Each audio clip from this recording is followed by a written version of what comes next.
Eh bien donc, bienvenue à toutes et à tous dans ce second webinaire consacré aux nouvelles radicalités dans l'éducation. Je suis très heureux de vous accueillir aujourd'hui pour ce webinaire du réseau Virage. Je suis Bruno Michon, je suis sociologue à l'École supérieure européenne de l'intervention sociale de Strasbourg et à l'Université de Strasbourg. J'ai le plaisir aujourd'hui d'accueillir quatre intervenants euh, qui vont vous présenter leur vision, leurs outils, leurs réflexions autour de la question des nouvelles radicalités à l'école. Et nous avons souhaité, avec le réseau Virage, proposer pour ce second webinaire d'ouvrir nos perspectives à l'international. Et c'est pour ça que je suis très heureux de vous présenter Bruno Sedran, qui nous vient directement de Bruxelles, euh, qui travaille à la direction de l'enseignement, qui est un peu l'équivalent de l'éducation nationale, mais je le laisserai me corriger, euh, sur le territoire Wallonie-Bruxelles. Euh, il pourra présenter plus précisément ce qu'il y fait. Et je pense que ça intéressera beaucoup les Français de manière générale et en particulier les personnels de l'éducation nationale qui sont parmi nous aujourd'hui.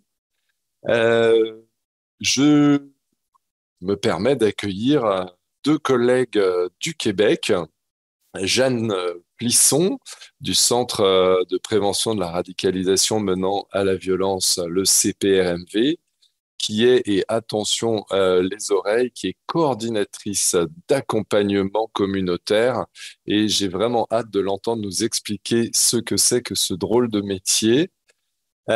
Et dans la même structure, j'ai le plaisir d'accueillir sa collègue Anne-Sophie Bédziri, euh, qui, elle, est alors formatrice, pourrait-on dire en français, mais utilisons le terme québécois, conseillère en développement de compétences, euh, que j'ai le plaisir d'accueillir. Euh, pour les discuter, nous avons fait appel à un professeur de l'éducation nationale, un professeur d'anglais qui nous a fait l'honneur et le plaisir d'accepter notre invitation. Il s'agit de Jérôme Turin, qui discutera et proposera ses réflexions à partir de ces regards internationaux.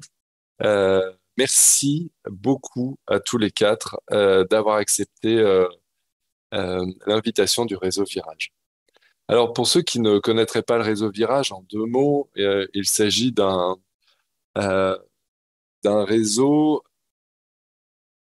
actif sur les questions de radicalisation, tant en termes d'accompagnement, mais aussi en termes de prévention et de formation, comme vous le voyez aujourd'hui.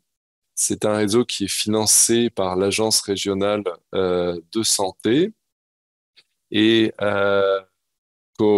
et voilà, est porté par la Maison des adolescents de Strasbourg avec une approche particulière en santé mentale.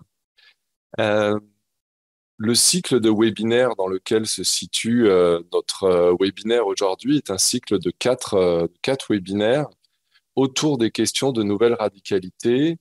Euh, Nous avons initié ce cycle puisque au sein des professionnels du réseau Virage, hein, qui pour rappel est composé de pédopsychiatres, de psychologues, d'assistantes sociales, d'éducatrices spécialisées, de médiatrices ethnocliniques, euh, de médiateurs familiaux, etc. Donc vraiment un panel extrêmement large et interdisciplinaire.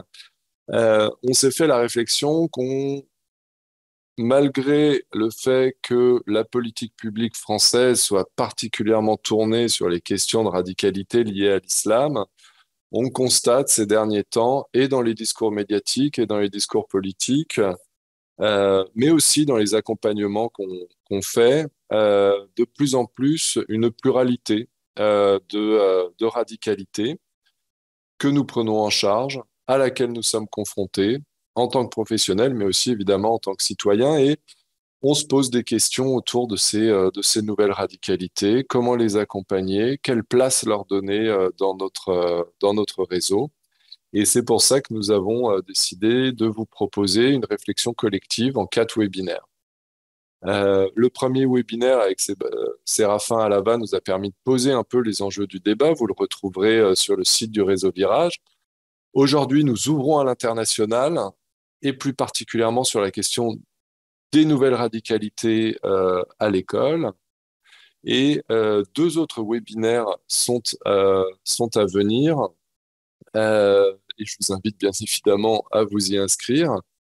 Le troisième webinaire aura lieu le 2 février autour de l'accompagnement des nouvelles radicalités adolescentes euh, avec un pédopsychiatre, Thierry Delcourt, qui nous proposera ses réflexions. Et puis, le dernier webinaire qui se tiendra le 20 mars proposera des outils, euh, proposera de revenir sur ce que peut faire pour vous, professionnels, le réseau Virage, des outils de prévention et donc présentation des modalités d'accompagnement qu'on peut vous proposer. Voilà un petit peu le panel, le panorama de ce cycle.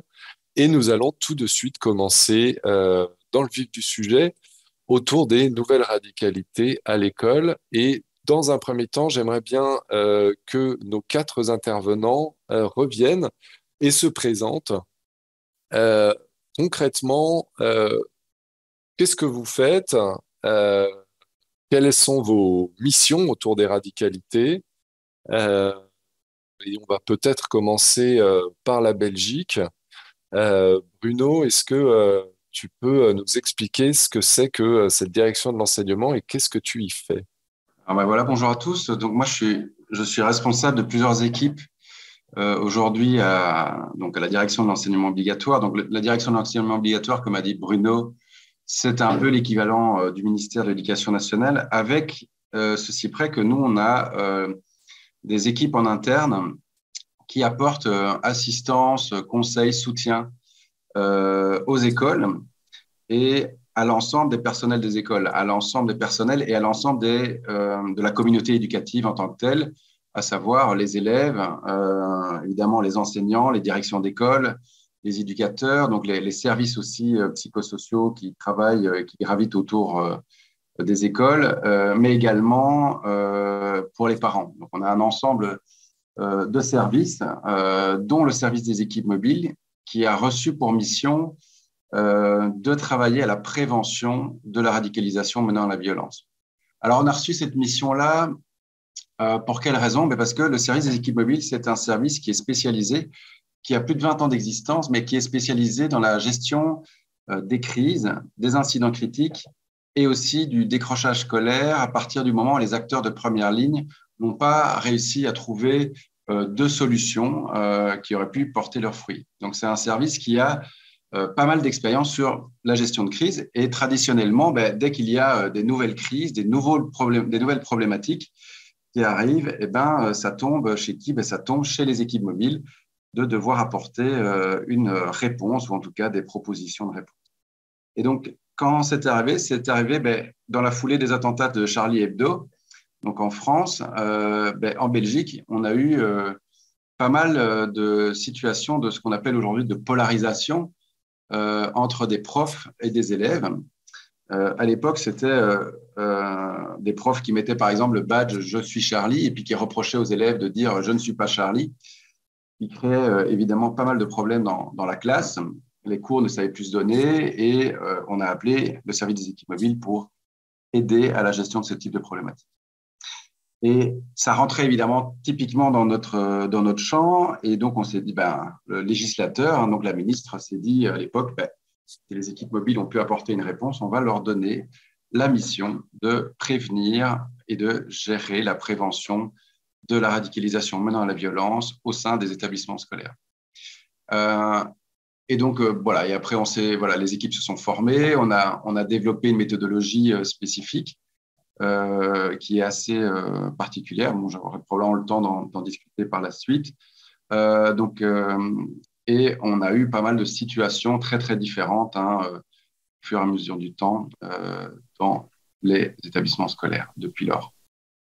On reviendra peut-être plus tard sur vous en Belgique, comment vous êtes confronté à ces nouvelles radicalités, mais je te remercie beaucoup de nous avoir présenté ces équipes mobiles qui ressemblent un peu, parce qu'on a des équipes mobiles, nous aussi, à l'éducation nationale. Donc sur le papier, ça ressemble beaucoup, mais je crois que la méthode et l'approche est assez différente, donc j'ai hâte de t'entendre là-dessus. Euh, Tournons-nous du côté du Québec. Euh, alors, le CPRMV, c'est une institution importante pour ceux qui travaillent sur les questions de radicalisation, mais pas forcément pour les personnes qui nous écoutent aujourd'hui. Anne-Sophie, est-ce que tu peux revenir sur ce qu'est le CPRMV et ce que tu y fais? Le Centre de prévention de la radicalisation menant à la violence, en fait, on existe depuis 2015. Donc, on est un organisme qui est en fait ancré dans la province du Québec. Donc, on va venir travailler sur l'ensemble de ce territoire. On travaille évidemment beaucoup sur le territoire montréalais, mais on va venir aussi beaucoup se déplacer, que ce soit pour les formations et évidemment les accompagnements à l'extérieur aussi. Donc 2015, dans le contexte québécois, ça s'inscrit dans un moment où un cégep, ce qui est l'équivalent d'un lycée chez nous, avait connu au sein d'un groupe de jeunes des velléités de départ en Syrie. Un groupe de jeunes avait connu un parcours de radicalisation. Donc, la ville de Montréal, de concert avec le ministère de la Sécurité publique, a voulu développer un organisme qui était une alternative par rapport à ce que faisait, par exemple, la police pour venir prévenir ce type de processus et de phénomène. Donc, c'est pour ça qu'en 2015, le CPRMV a été créé. Et donc, on a une mission double qui est de prévenir la radicalisation menant à la violence, mais aussi les actes à caractère haineux. Donc, mission double, mais qui finalement entremêle deux phénomènes très liés. Pourquoi? Parce qu'on se rend compte que dans les processus de radicalisation, un individu peut tenir des propos haineux ou poser des gestes à caractère haineux envers une ou plusieurs personnes. Et puis, à l'inverse aussi, on se rend compte que le fait d'avoir, par exemple, été témoin ou victime d'actes à caractère haineux chez certains individus, ça peut, en fait, déclencher un processus de radicalisation ou pousser certaines personnes à se tourner vers des discours radicaux. Donc, on a une mission double là-dessus et on vient travailler avec deux axes principaux, qui est le premier, qui est le volet de l'éducation. Donc, on a une approche vraiment de vulgarisation, de sensibilisation sur ces thématiques-là. Essayer au maximum d'informer d'abord la population générale à ce que c'est que la radicalisation, les différentes formes idéologiques, les étapes du processus, mais surtout sur la multitude de facteurs en fait qui vont venir rentrer en jeu et permettre d'expliquer au niveau individuel comment le processus s'enclenche. Le deuxième axe, et puis je vais laisser Jeanne préciser, c'est l'axe de l'accompagnement communautaire, qui est évidemment central dans la mission et l'approche du centre. Accompagnement communautaire, Jeanne, c'est quoi ce truc-là? Nous, en France, on n'emploie pas souvent le terme communautaire. Euh, Qu'est-ce que ça veut dire pour le CPAMV et puis toi, dans ton quotidien professionnel? Alors, bonjour à tout le monde. Je m'appelle Jeanne Plisson, je suis coordinatrice du programme d'accompagnement communautaire au CPRMV. En fait, le programme d'accompagnement communautaire, c'est une manière d'intervenir auprès de personnes qui peuvent être confrontées à des situations liées à la radicalisation et aux actes à caractère haineux. Donc, concrètement, on accompagne, on outille selon les besoins des personnes qui nous appellent. Alors, qui nous appellent, ça va être des professionnels comme vous, ça va être des proches qui sont inquiets pour quelqu'un de leur famille, un ami.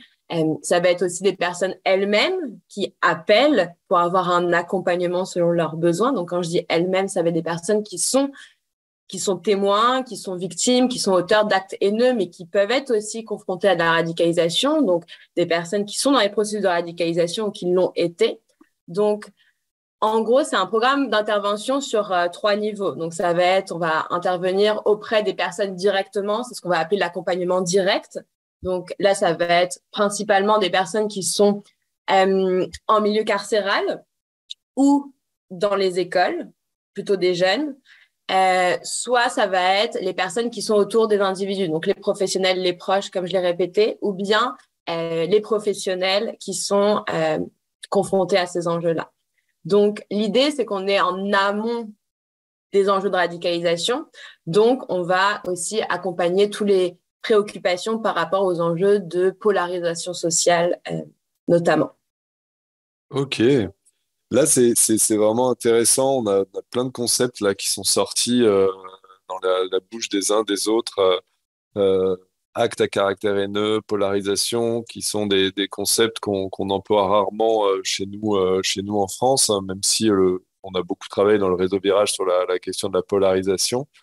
Euh, Jérôme, euh, donc toi, tu es notre représentant de chez nous, notre représentant français. Alors, est-ce que tu peux te présenter en 2 mots et expliquer en quoi est-ce que la question des radicalités t'impacte, toi, en tant que prof, et ce que tu peux attendre un peu de cette discussion aujourd'hui?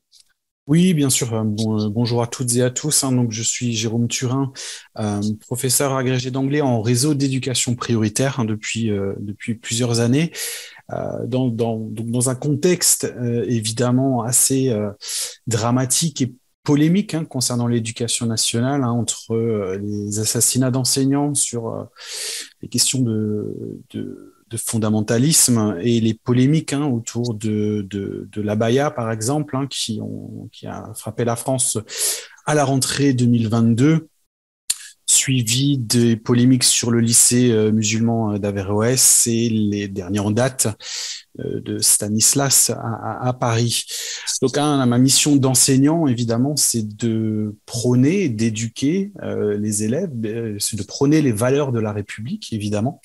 En tant que professeur d'anglais, c'est surtout l'ouverture culturelle, hein, cette notion de l'autre, otherness, comme on dirait en anglais, et une compréhension globale des enjeux du monde. C'est pour ça que je rejoins la polarisation, qui est vraiment très ancrée dans le monde anglophone, notamment aux États-Unis, hein, avec le concept des guerres culturelles et avec bien sûr en ligne de mire l'élection présidentielle américaine de fin d'année.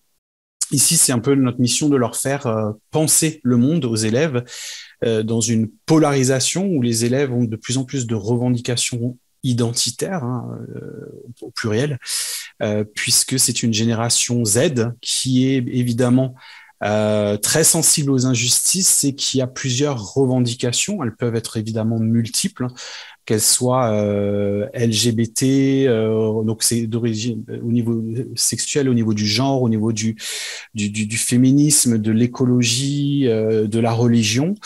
Et évidemment, c'est une complexité à laquelle nous sommes confrontés tous les jours. Et voilà, le but, c'est d'essayer de travailler sur ça, de le comprendre, afin de mieux réagir, de mieux accompagner, de mieux comprendre cette nouvelle génération, génération Z, qui est quand même aux antipodes, sans vouloir offenser personne, mais génération qu'on appelle les boomers, évidemment. Et je pense qu'il y a un gap générationnel énorme sur lequel aussi on doit travailler. Merci beaucoup. Et puis tu me permets une transition toute trouvée pour aborder voilà, la première partie de ce webinaire, poser un petit peu un constat. Comment ça se passe chez vous au Québec, la prévention et la lutte contre les radicalités à l'école? Je sais que le CPRMV n'est pas entièrement consacré à la question scolaire, vous l'avez très bien dit, mais je crois quand même que vous êtes très en lien avec cette institution. Alors, je ne sais pas, Anne-Sophie, Jeanne, qui souhaite commencer, voilà, présentez-nous un peu comment vous prévenez, comment vous luttez contre les radicalités en milieu scolaire. Ben, je vais peut-être juste commencer par présenter comment nous, on analyse ou on voit ces nouvelles radicalités. On s'est rendu compte que la dimension idéologique qui est centrale hein, dans ce que c'est que la radicalisation, même si ce terme-là commence à être remis en question du point de vue de la littérature scientifique, nous, on y reste un peu attachés parce qu'il explique bien le processus en tant que tel.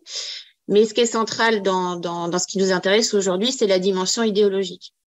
Or, on se rendait compte que les catégories un peu classiques qui consistaient à dire qu'il y a 4 grandes formes idéologiques, c'est l'extrême droite, l'extrême gauche, le politico-religieux, et puis nous, pendant un temps, on utilisait une quatrième catégorie qu'on appelait extrémisme à cause unique, donc dans laquelle on mettait les mouvements environnementaux, les mouvements anti-LGBT, le masculinisme, etc.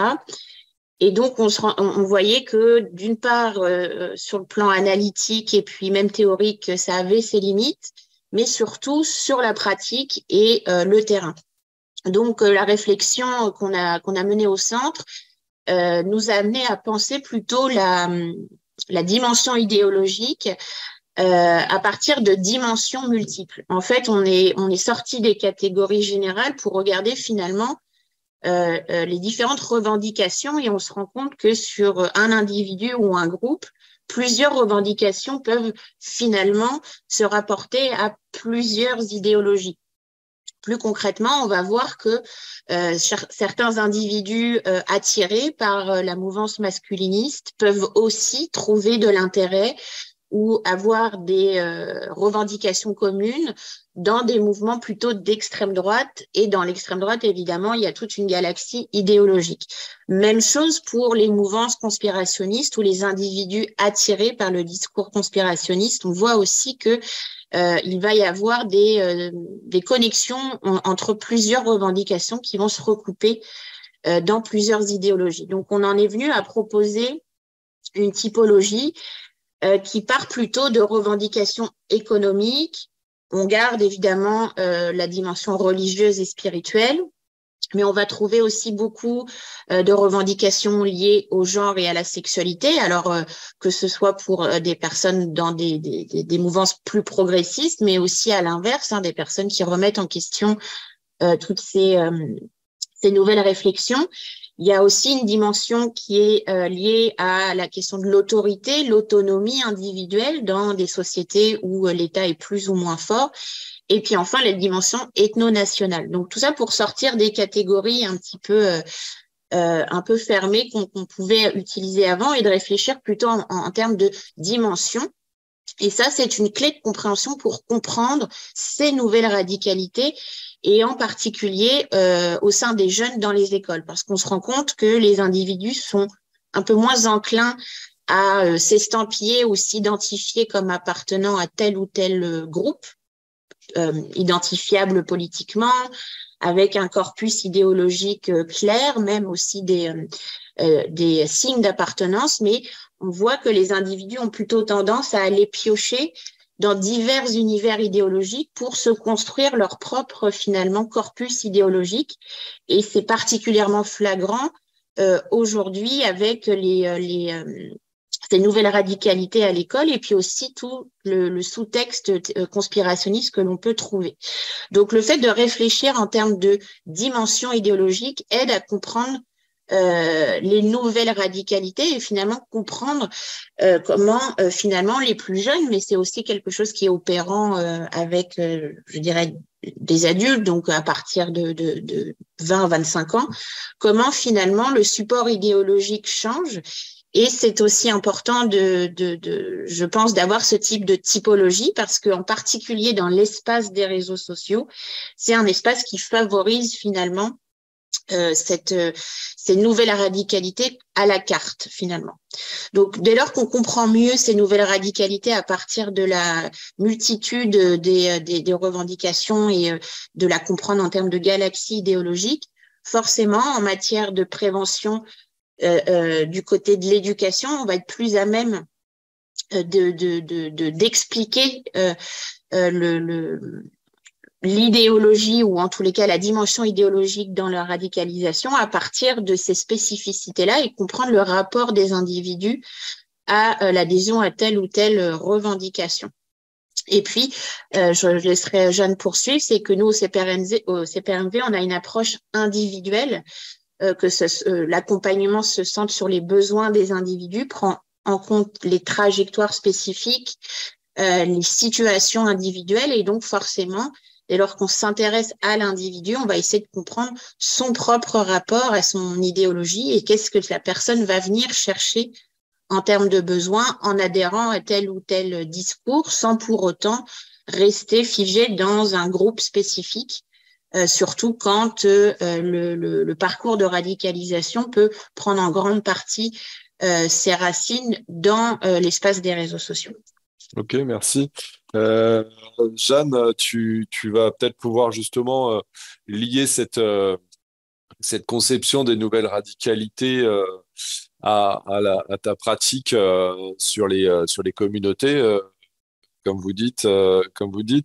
Ce que je retiens, moi, c'est que c'est vrai que dès le départ, ce qui nous avait beaucoup intéressé quand le réseau Virage a été créé et qu'on a été voir ce qui existait ailleurs, le CPRMV avait dès le départ une conception très large des radicalités, là où nous, on était très centrés sur l'islam. Mais c'est vrai que cette dimension, c'est essayer de catégoriser comme ça les supports idéologiques et de constater que les individus qu'on prend en charge, c'est très compliqué de les catégoriser comme islamiste radical ou extrême droite ou etc. On a dans notre clinique, mais on y reviendra sûrement dans le prochain webinaire, effectivement des ados qui vont prendre un peu de masculinisme, un peu d'islam radical et quelques morceaux d'extrême droite. Et c'est vrai voilà, c'est très compliqué de les catégoriser. Jeanne, est-ce que toi tu constates ça et ça donne quoi dans ta pratique Oui, effectivement, en fait, ces nouvelles dimension idéologique, enfin en tout cas la nouvelle approche du centre a permis de justement aller chercher plus de personnes qui étaient dans le besoin. Mais avant ça, quelques éléments de contexte sur l'accompagnement, juste pour bien comprendre aussi notre lien avec les milieux scolaires qui peut être aussi un peu différent qu'en France. En gros, grosso modo, au Québec, avant 2015, quand tu as été confronté à une situation de radicalisation dans le milieu scolaire ou dans ta sphère familiale, il y avait l'idée que soit tu pouvais appeler comme les services sécuritaires, ce qui peut être très confrontant, soit appeler les services sociaux de santé. Ici, on n'échappe pas non plus au fait que ce soit très compliqué d'aller trouver des médecins, des services de santé, les délais sont très longs et ce qui ne permettait pas en fait d'avoir d'accompagnement spécialisé par des psychologues. Donc, en gros, 2015, il y avait l'idée d'ouvrir une troisième porte aux enjeux de prévention de la radicalisation, donc d'une approche communautaire. Communautaire, ici, ça veut dire que c'est un organisme communautaire associatif, en fait, qui prône la démarche. En gros, nous, on est financé par le ministère de la Sécurité publique, la ville de Québec, la ville de Montréal, mais on représente pas l'État. Et ça, c'est super important dans l'approche qu'on va avoir au niveau de la prévention de la radicalisation. C'est-à-dire que communautaire, ça va être donc à la fois, effectivement, on vient d'un milieu associatif et ça va être une approche qui est basée sur les besoins, qui est volontaire et du coup qui n'est pas sécuritaire, qui encore une fois peut être confrontant pour des personnes qui sont confrontées à ces enjeux-là. Donc, ça va nous permettre d'aller rejoindre dans le milieu scolaire ou par les proches des personnes qui ne se sentent pas à l'aise d'aller appeler la police sur ces enjeux-là. Donc, en gros, on a une approche qui est volontaire. Donc, en fait, on va jamais nous appeler des écoles pour voir s'il y a des besoins. Ça va vraiment être certaines personnes, des directeurs d'école, des psycho-éducateurs, éducatrices qui vont nous appeler selon des situations auxquelles ils étaient confrontés. Et on va faire une évaluation des besoins. Donc, en gros, c'est un programme qui mélange de la réintégration sociale et du désengagement de la violence. Nous, on ne parle pas de prévention, de déradicalisation, parce qu'on va se concentrer plutôt sur les facteurs de vulnérabilité des jeunes et les facteurs de protection pour pouvoir réintégrer la personne. Donc, juste un peu d'éléments de contexte sur nous, notre approche. Dans les écoles, souvent, les personnes qui vont nous appeler, et ça, c'est intéressant parce que je pense que 90% des demandes, c'est toujours la même chose. Ça va être, je ne sais pas si je suis au bon endroit, mais voilà, je suis confrontée à cette situation. C'est vraiment intéressant parce que je trouve que les personnes, surtout dans le milieu scolaire aussi, vont avoir des échos au terme radicalisation. On en a parlé, la radicalisation plus portée sur la religion. Mais ce qui est intéressant, c'est que avec les nouvelles formes de radicalité, ça permet aussi d'aller toucher, entre guillemets, un public qui est beaucoup plus large. Nous, quand on fait des présentations dans les écoles, on demande souvent, est-ce que vous êtes confrontés à des situations de radicalisation? Les personnes vont nous dire, non, il n'y a pas vraiment ça dans notre école. Par contre, quand on va y aller plus en profondeur sur les dimensions idéologiques, sur les trajectoires individuelles, comme le disait Anne-Sophie, là, ça a du sens. Donc, nous, les nouvelles radicalités, comme on le présente et l'approche du centre, nous a permis d'aller rejoindre des personnes qui ne se sentent pas confrontées par de la radicalisation comme ce qui était considéré avant comme faisant écho au mot radicalisation, donc plus religieuse, alors que là, quand on parle de rapport à l'autorité, rapport au genre, souvent, on vient chercher plus de monde. Donc ça, c'est intéressant à la fois dans notre approche pour aller rejoindre de plus en plus de besoins, mais aussi de pouvoir faire connaître à quoi ces mots radicalisation et extrémisme violent fait écho dans leur réalité. Ok. C'est vraiment super intéressant. Avant de traverser la frontière belge, Jérôme, j'aimerais bien juste que tu réagisses à ce que tu viens d'entendre. Moi, il y a plusieurs mots là, qui ont tilté dans ma tête de français. Il y a la question de ce partenariat avec le monde associatif. C'est-à-dire que le CPRMV est une ONG, on pourrait dire, hein, dans le langage international. En tout cas, quelque chose qui ne représente pas l'État. Donc, à la fois, c'est une première dimension qui est intéressante. Et comment ça se passe? Est-ce que toi, tu as des relais quand tu as des relais associatifs auxquels tu peux t'adresser en tant que personnel de l'éducation nationale? Et sur ces nouvelles radicalités, Jérôme, tu nous as un petit peu parlé des polarisations à laquelle tu étais confronté. Est-ce que ce qu'ont dit Jeanne et Anne-Sophie te fait écho à ton quotidien professionnel? Oui, je rejoins totalement les analyses faites par nos amis québécoises. Un exemple flagrant dans ces frontières idéologiques qui sont maintenant poreuses. Aujourd'hui, on a une jeunesse qui est attirée par l'extrême droite parce que elle est représentée aujourd'hui par la jeunesse, la personne de Jordan Bardella, par exemple. Et pourtant, souvent, ce sont des jeunes qui sont attirés par les mouvements féministes ou LGBT ou écologistes, mais qui sont également attirés par cette idéologie d'extrême droite représentée par cette jeunesse. Donc il y a une certaine porosité là-dedans et on est un peu perdu. Et pour revenir sur le partenariat associatif, je me pose la question, l'éducation nationale qui est un microcosme de notre société, d'une certaine façon, a du mal quand même à chercher à l'extérieur l'aide des experts et on est souvent dans son entre-soi, le professeur d'histoire géo qui va s'occuper de la laïcité, le professeur d'SVT qui va s'occuper de l'éducation sexuelle.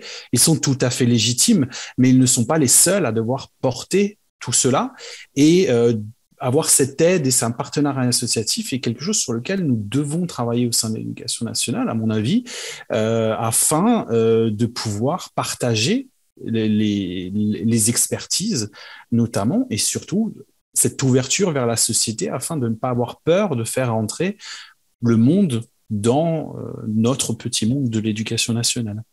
Merci Jérôme. Alors passons la frontière belge parce que toi, Bruno, tu représentes l'État. Et je sais que cette question autour de la radicalisation est souvent une question de jusqu'à où va-t-on dans l'accompagnement avant d'appeler les services de sécurité. Appeler les services de sécurité, ça a des conséquences pour la famille, pour la personne concernée. C'est quelque chose avec lequel j'imagine tu t'en es dépêtré pendant toutes les années à la tête de ces équipes mobiles. Comment ça se passe chez vous en Belgique, la prévention et la lutte, l'accompagnement sur ces questions-là Bruno. Tout à fait. Hein. Donc, du coup, comme je le disais tout à l'heure, les services des équipes mobiles qui travaillent ces questions-là est un service qui est à destination des écoles. Donc, d'abord, avant tout, à destination des chefs d'établissement. Il n'y a que les chefs d'établissement qui peuvent en faire la demande. Et donc, on est là en support aux établissements scolaires pour les aider à gérer une situation. Historiquement, c'était une situation de crise et comme je l'ai dit, c'est devenu aussi des situations liées à la thématique de la radicalisation.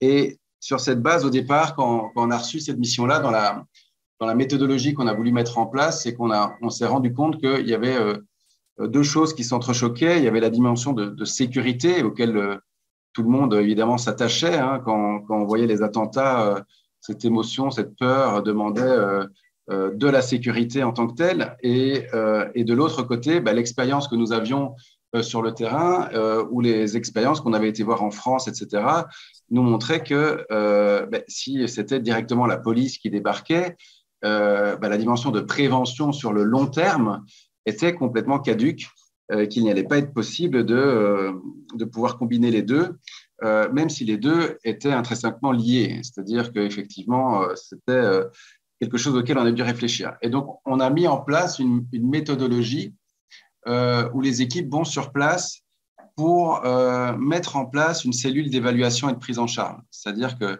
les écoles peuvent faire appel aux équipes mobiles pour une situation de radicalisation, mais alors quelle qu'elle soit, c'est-à-dire qu'elle soit avérée, pas avérée, qu'elle soit sur le thème de l'islam ou toute autre question, hein, des problématiques liées à de l'homophobie ou des choses comme ça. Donc, voilà, vraiment, peu importe la thématique en tant que telle.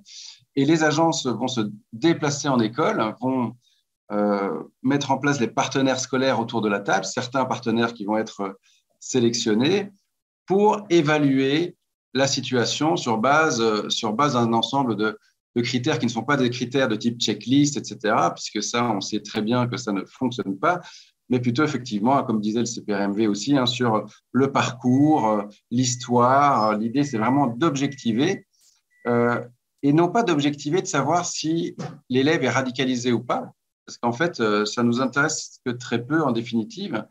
Nous, on s'est basé sur quelque chose qui est plutôt, puisqu'on n'a pas les éléments, nous ne sommes pas des enquêteurs de la police, on ne va pas aller chercher la preuve, etc. Donc, on va plutôt se baser sur la dimension émotionnelle de la situation, la dimension d'inquiétude que va avoir les personnels scolaires. Et donc, on va évaluer cette inquiétude et on est parti sur une échelle d'inquiétude de 0 à 10. 0, on ne nous aurait jamais appelé parce qu'on n'est pas du tout inquiet.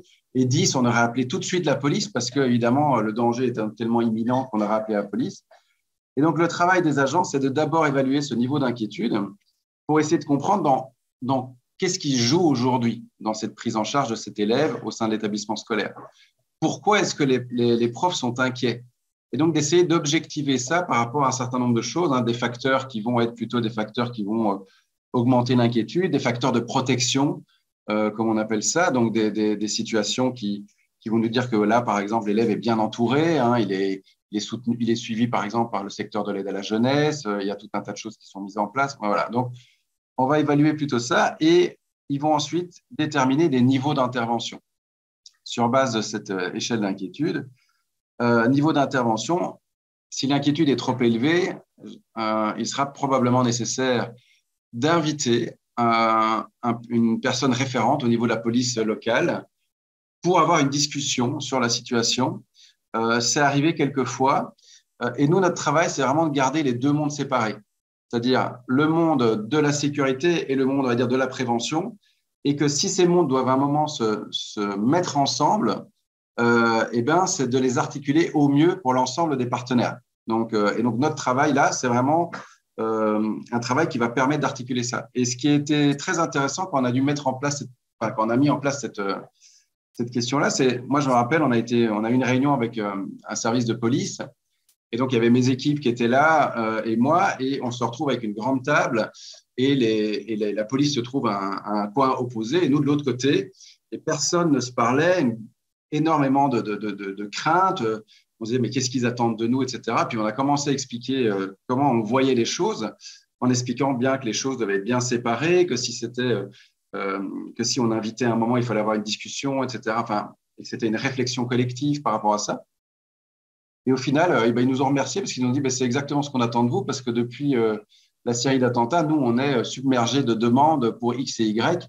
Et donc, effectivement, on ne va pas pouvoir traiter tout. Donc, il faudrait qu'il y ait une forme de filtre, si on veut, à un certain moment. Et donc, on leur garantissait d'une certaine manière d'avoir ce filtre. L'autre chose, c'est que ça permet aussi de garantir pour l'élève d'avoir une prise en charge qui sera adaptée. Donc, je le disais tout à l'heure, on va déterminer un niveau d'intervention. Là, j'ai parlé du niveau le plus important, qui était de faire avoir un contact police, qui est arrivé au final assez rarement dans l'histoire du service. C'est quand même arrivé pour des situations qui le nécessitaient et qui étaient assez inquiétantes. Mais sinon, on va déterminer un niveau d'intervention. On va partir du niveau d'intervention individuelle. On va se demander est-ce qu'il faut une intervention spécifique et individuelle pour l'élève. Nous, on ne va pas pouvoir faire de suivi. Je l'ai dit, on a un service qui va travailler au bénéfice de l'école et donc on a un partenaire au niveau de la Fédération Wallonie-Bruxelles qui s'appelle le CAPREV, donc qui fait le suivi des situations individuelles avec lesquelles on travaille main dans la main et donc on va travailler la collaboration avec la famille ou l'élève pour amener à une prise en charge et effectuer un véritable relais. Et quand je dis un relais, c'est véritablement pas du tout dire simplement aux familles, mais aller voir au service qui est là, mais vraiment travailler, parfois même avec la jeune ou le jeune, simplement le trajet pour aller dans ce centre et accepter un certain nombre de choses. L'autre chose, c'est que si on rencontre la famille, il y a quelque chose qu'il faut être très conscient, c'est que nous, on ne rencontre jamais les personnes en mentionnant qu'on travaille la prévention de la radicalisation. Ça, c'est aussi la grande chance que nous avons, c'est que dans nos missions, on a toutes les crises, donc on peut évoquer des problèmes d'absentéisme scolaire, puisqu'on travaille aussi ces questions-là, des problèmes de harcèlement. On a été énormément appelés pour des situations de radicalisme qui, au final, sont des situations de harcèlement. Et donc, on va pouvoir développer d'autres types d'outils. Et donc, quand on va rencontrer la famille, on ne va jamais parler qu'on est là pour la prévention de la radicalisation. Et aussi pour une simple et bonne chose, c'est que pour avoir aussi fait des rencontres avec des familles, mais les personnes ne vont pas être… personne ne pourrait imaginer que son enfant pourrait aller se faire sauter dans le métro de Bruxelles comme ça s'est passé. Donc si on arrive avec cette dynamique-là, il va vraiment avoir une phase de déni qui est complètement normale et qu'il va falloir travailler à un certain moment, mais qui sera d'autant plus fort si on arrive avec un titre prévention de la radicalisation, on est là pour déradicaliser, comme on a entendu à certains moments. Enfin, voilà. Donc, l'idée, c'est vraiment de travailler sur des inquiétudes, comme quand on travaille la prévention du suicide. On va travailler sur des signes qui nous inquiètent, donc du décrochage scolaire, des phénomènes de violence dans l'établissement, etc. Deuxième niveau, c'est le niveau collectif. Ça, c'est plutôt le niveau où on va s'installer, c'est de voir au niveau plutôt collectif qu'est-ce qu'on peut mettre en place pour outiller l'école ou outiller la classe. Et enfin, et donc là aussi, ça va être travailler avec des éducateurs, travailler avec des enseignants, travailler le discours que les enseignants ont, mettre en place des balises à un certain moment, faire de la prévention dans des actions que, par exemple, les enseignants font et qui, au final, vont générer plus de problématiques que d'autres choses. Moi, j'aime beaucoup prendre cet exemple-là. C'est la question du débat. C'est vraiment quelque chose que les enseignants ont parfois l'habitude de lancer. On va lancer un débat sur l'actualité, on va lancer un débat sur ceci, etc., etc. Et ça, c'est un piège, souvent, dans lequel l'enseignant risque de ne pas savoir se dépêtrer et va favoriser de la polarisation. Donc, on va aider aussi les enseignants à sortir, s'ils ont lancé quelque chose qui est compliqué, ou prévenir pour éviter que ça arrive. Et puis, au final, pour des établissements scolaires où il y a eu des problèmes qui ont été plutôt transversaux, de voir comment est-ce qu'on peut outiller l'établissement à la gestion, mais globale alors à ce moment-là.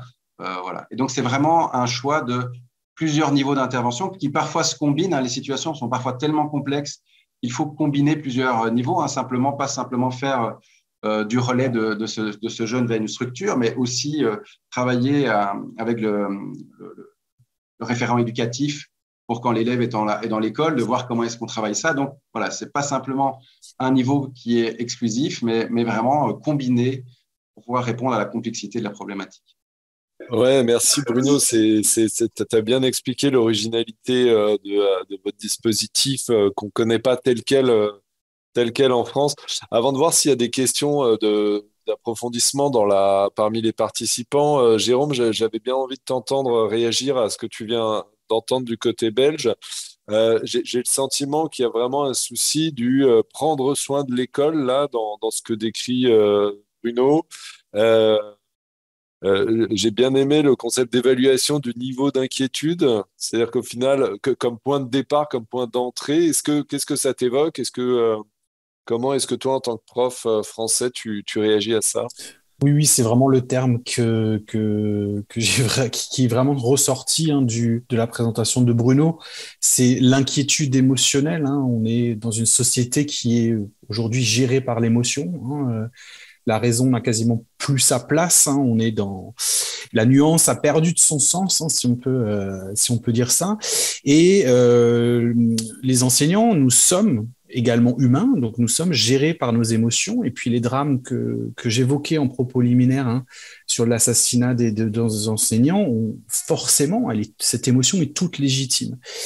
Là où le bal blesse, c'est que notre manque de formation et cette émotion légitime fait que le moindre fait, le moindre attitude, le moindre regard, le moindre détail va faire qu'on est dans cette inquiétude émotionnelle. On se dit, est-ce que cet élève se radicalise? Est-ce qu'il a un discours de haine, etc., etc. Et malheureusement, on a du mal à avoir les outils afin de pouvoir accompagner ça. Et surtout, on est un peu perdu. Qui doit-on doit-on se référer? Le chef d'établissement, l'assistante sociale, etc., etc., le monde extérieur. Et sur ce point-là, les enseignants sont assez démunis, légitimement, encore une fois. Et souvent par manque de formation, tout simplement. Je pense qu'il faut être honnête à ce niveau-là. Nous sommes experts sur une discipline, experts sur beaucoup de choses, mais pas sur tout. Et il faut savoir être humble à ce niveau-là et se dire que je n'ai pas les outils pour ça. J'ai mon inquiétude pour mon ressenti émotionnel qui est tout à fait normal. Et malheureusement, quelquefois, la raison, on la laisse de côté, on se laisse envahir par cet environnement-là. D'où le besoin que j'évoquais avant d'appel à tous ces partenaires extérieurs, experts sur ces différentes questions, et ce besoin de formation que l'éphémère ministre de l'Éducation nationale, Gabriel Attal, avait mis en avant sur le problème de formation des enseignants, sur lequel, bien sûr, qui est une problématique primordiale. Merci Jérôme. Est-ce que parmi les auditeurs et les auditrices, il y a des questions, des demandes d'approfondissement sur ce qui vient d'être exposé du côté de nos collègues étrangers? Alors oui, Aline nous parle des signes, la question des signes pour reconnaître, j'imagine, la radicalisation. C'est ça, Aline, j'imagine. Ça me fait une bonne transition, cette question, pour Jeanne et Anne-Sophie. Ça va nous permettre, là, donc vous nous avez présenté ces différentes dimensions idéologiques. J'aimerais que vous approfondissiez quand même un peu cette question des nouvelles radicalités. Je sais par exemple qu'au Canada en général et au Québec en particulier, la question masculiniste est beaucoup plus prégnante que chez nous, que c'est quelque chose que vous travaillez au CPRMV depuis un certain temps. Ces nouvelles radicalités, comment vous avez déjà un peu expliqué comment vous parlez de ces différentes dimensions idéologiques, mais quelles sont-elles chez vous? Et peut-être que vous pourriez réagir aussi à cette question-là sur cette fameuse étiquette prévention de la radicalisation. J'imagine que ça doit faire écho chez vous, parce que là, pour le coup, vous l'avez, cette étiquette. Euh, et donc, ça ne va pas être évident de s'en dépêtrer. Voilà, je vous laisse peut-être sur cette question des nouvelles radicalités un peu presque cliniques, en tout cas, qu'est-ce que ça raconte du côté québécois? Oui, forcément, de par la proximité avec les États-Unis, au Canada, on est forcément plus influencé d'une part par le contexte politique général. L'Europe l'est aussi, mais dans une moindre mesure. Et donc, forcément, lorsqu'il s'agit d'extrémisme, le Canada et le Québec, forcément, vont être une forme de chambre d'écho de ce qui va se passer. Donc, depuis quelques années, on voit... alors, même si sur la pratique, j'en reviens à cette dimension individuelle, c'est plus complexe que ça, mais on peut quand même, à un niveau macro, remarquer que les deux grandes tendances, ça va être évidemment les mouvances masculinistes avec tout le discours sur le genre ou anti-genre, anti-LGBT, qui va évidemment s'exprimer beaucoup sur les réseaux sociaux. Et donc, comme la discussion d'aujourd'hui tourne autour du milieu scolaire, on voit que le discours masculiniste commence à avoir vraiment une attractivité chez les jeunes. Il y a quelques années, ça concernait plus des hommes de 20, 25, 30 ans. Or, on se rend compte que quand les écoles nous contactent ou qu'on est contacté par les professeurs justement parce qu'ils ont un besoin de formation ou qu'ils ont besoin qu'on vienne faire des ateliers de sensibilisation avec leurs jeunes, ça revient très souvent la question du discours masculiniste en classe et que les propos tenus ont conduit à des situations problématiques. Donc, on voit que il y a eu un décalage entre le groupe générationnel. On n'est plus sur des jeunes adultes, mais plus sur des adolescents, préadolescents parfois. Et puis, on va avoir aussi toute la question du discours conspirationniste, là aussi, avec des groupes comme QAnon, par exemple, extrêmement influents aux États-Unis et qui forcément vont avoir un impact sur le territoire canadien. Donc, on observe aussi que c'est principalement ça, ces nouvelles radicalités qui s'expriment, bien que les autres dimensions sont toujours présentes, que ce soit sur le plan religieux ou spirituel, ethno-national aussi. Au Québec, c'est assez marqué. Et puis sur d'autres revendications aussi. Donc, sur le groupe des jeunes, je dirais évidemment la question ethno-nationale de genre, masculiniste, le discours aussi autour de l'écologie, qui peut avoir au départ des volontés plus positives, mais chez certains jeunes, en fait, ça va tout de suite devenir très polarisant et polarisé. Et donc, parfois, l'usage ou le fait de légitimer la violence va devenir normalisé dans l'esprit de certains jeunes. Donc, la vocation, en fait, du travail en éducation qu'on fait au CPRMV vise non pas à imposer des valeurs, un système de pensée aux jeunes en disant c'est vers ce type de pensée que vous devez aller, mais plutôt à dépolariser et former sur comment exprimer son opinion, l'esprit critique, le doute et savoir interagir avec des personnes qui ne sont pas forcément d'accord. Et on se rend compte que les professeurs aussi, et je crois que Bruno, tu le disais très justement, que certains professeurs veulent en fait former leurs élèves au débat, mais que il manque d'outils pour que ça se passe bien. Et on va venir du coup donner de la formation aux professeurs sur aborder ces questions polarisantes, les sujets sensibles, et donc outiller là-dessus parce que il peut arriver qu'on ait des accompagnements dans les écoles qui sont partis en fait d'une situation en classe autour d'un sujet qui évidemment apparaît comme plus confrontant ou plus sensible selon les individus. Donc, il y a un manque de formation, on voit en tout cas un besoin de formation de la part des professeurs pour comprendre ces nouvelles mouvances-là, d'où elles viennent, où est-ce qu'elles s'expriment sur les différentes plateformes, réseaux sociaux, qui sont évidemment en perpétuel changement, et surtout de s'outiller pour encadrer et organiser des discussions, parce que tout bonnement, les professeurs ne veulent pas en fait s'empêcher de parler de certaines choses ou empêcher leurs jeunes de s'exprimer. Mais la problématique se situe sur le manque d'outillage pour encadrer les discussions et gérer une situation avant qu'elle ne dégénère ou qu'elle renforce aussi des positions qui sont plus problématiques. Ok, Jeanne, tu veux peut-être aussi voilà, compléter, parler de toi, ce que tu constates dans ta pratique. Peut-être aussi donner une piste de réponse à Aline sur cette question des signes de radicalité. Comment est-ce que vous appréhendez ça au CPRMV? Et puis après, j'ai vu qu'il y avait une question spécifique pour Anne-Sophie. Je te la poserai juste après dans le chat. Jeanne, je t'en prie. Oui, par rapport aussi à ce nouvel enjeu antiféministe, masculiniste, faut aussi comprendre que le Québec a quand même été touché le Québec et le Canada par deux gros événements. Il y a eu la tuerie de Polytechnique en 1989, donc un jeune homme qui allait dans une université à Montréal, qui a fait séparer les hommes et les femmes et qui a tué des dizaines de personnes. Il y a eu l'attentat à voiture bélier à Toronto, 2006.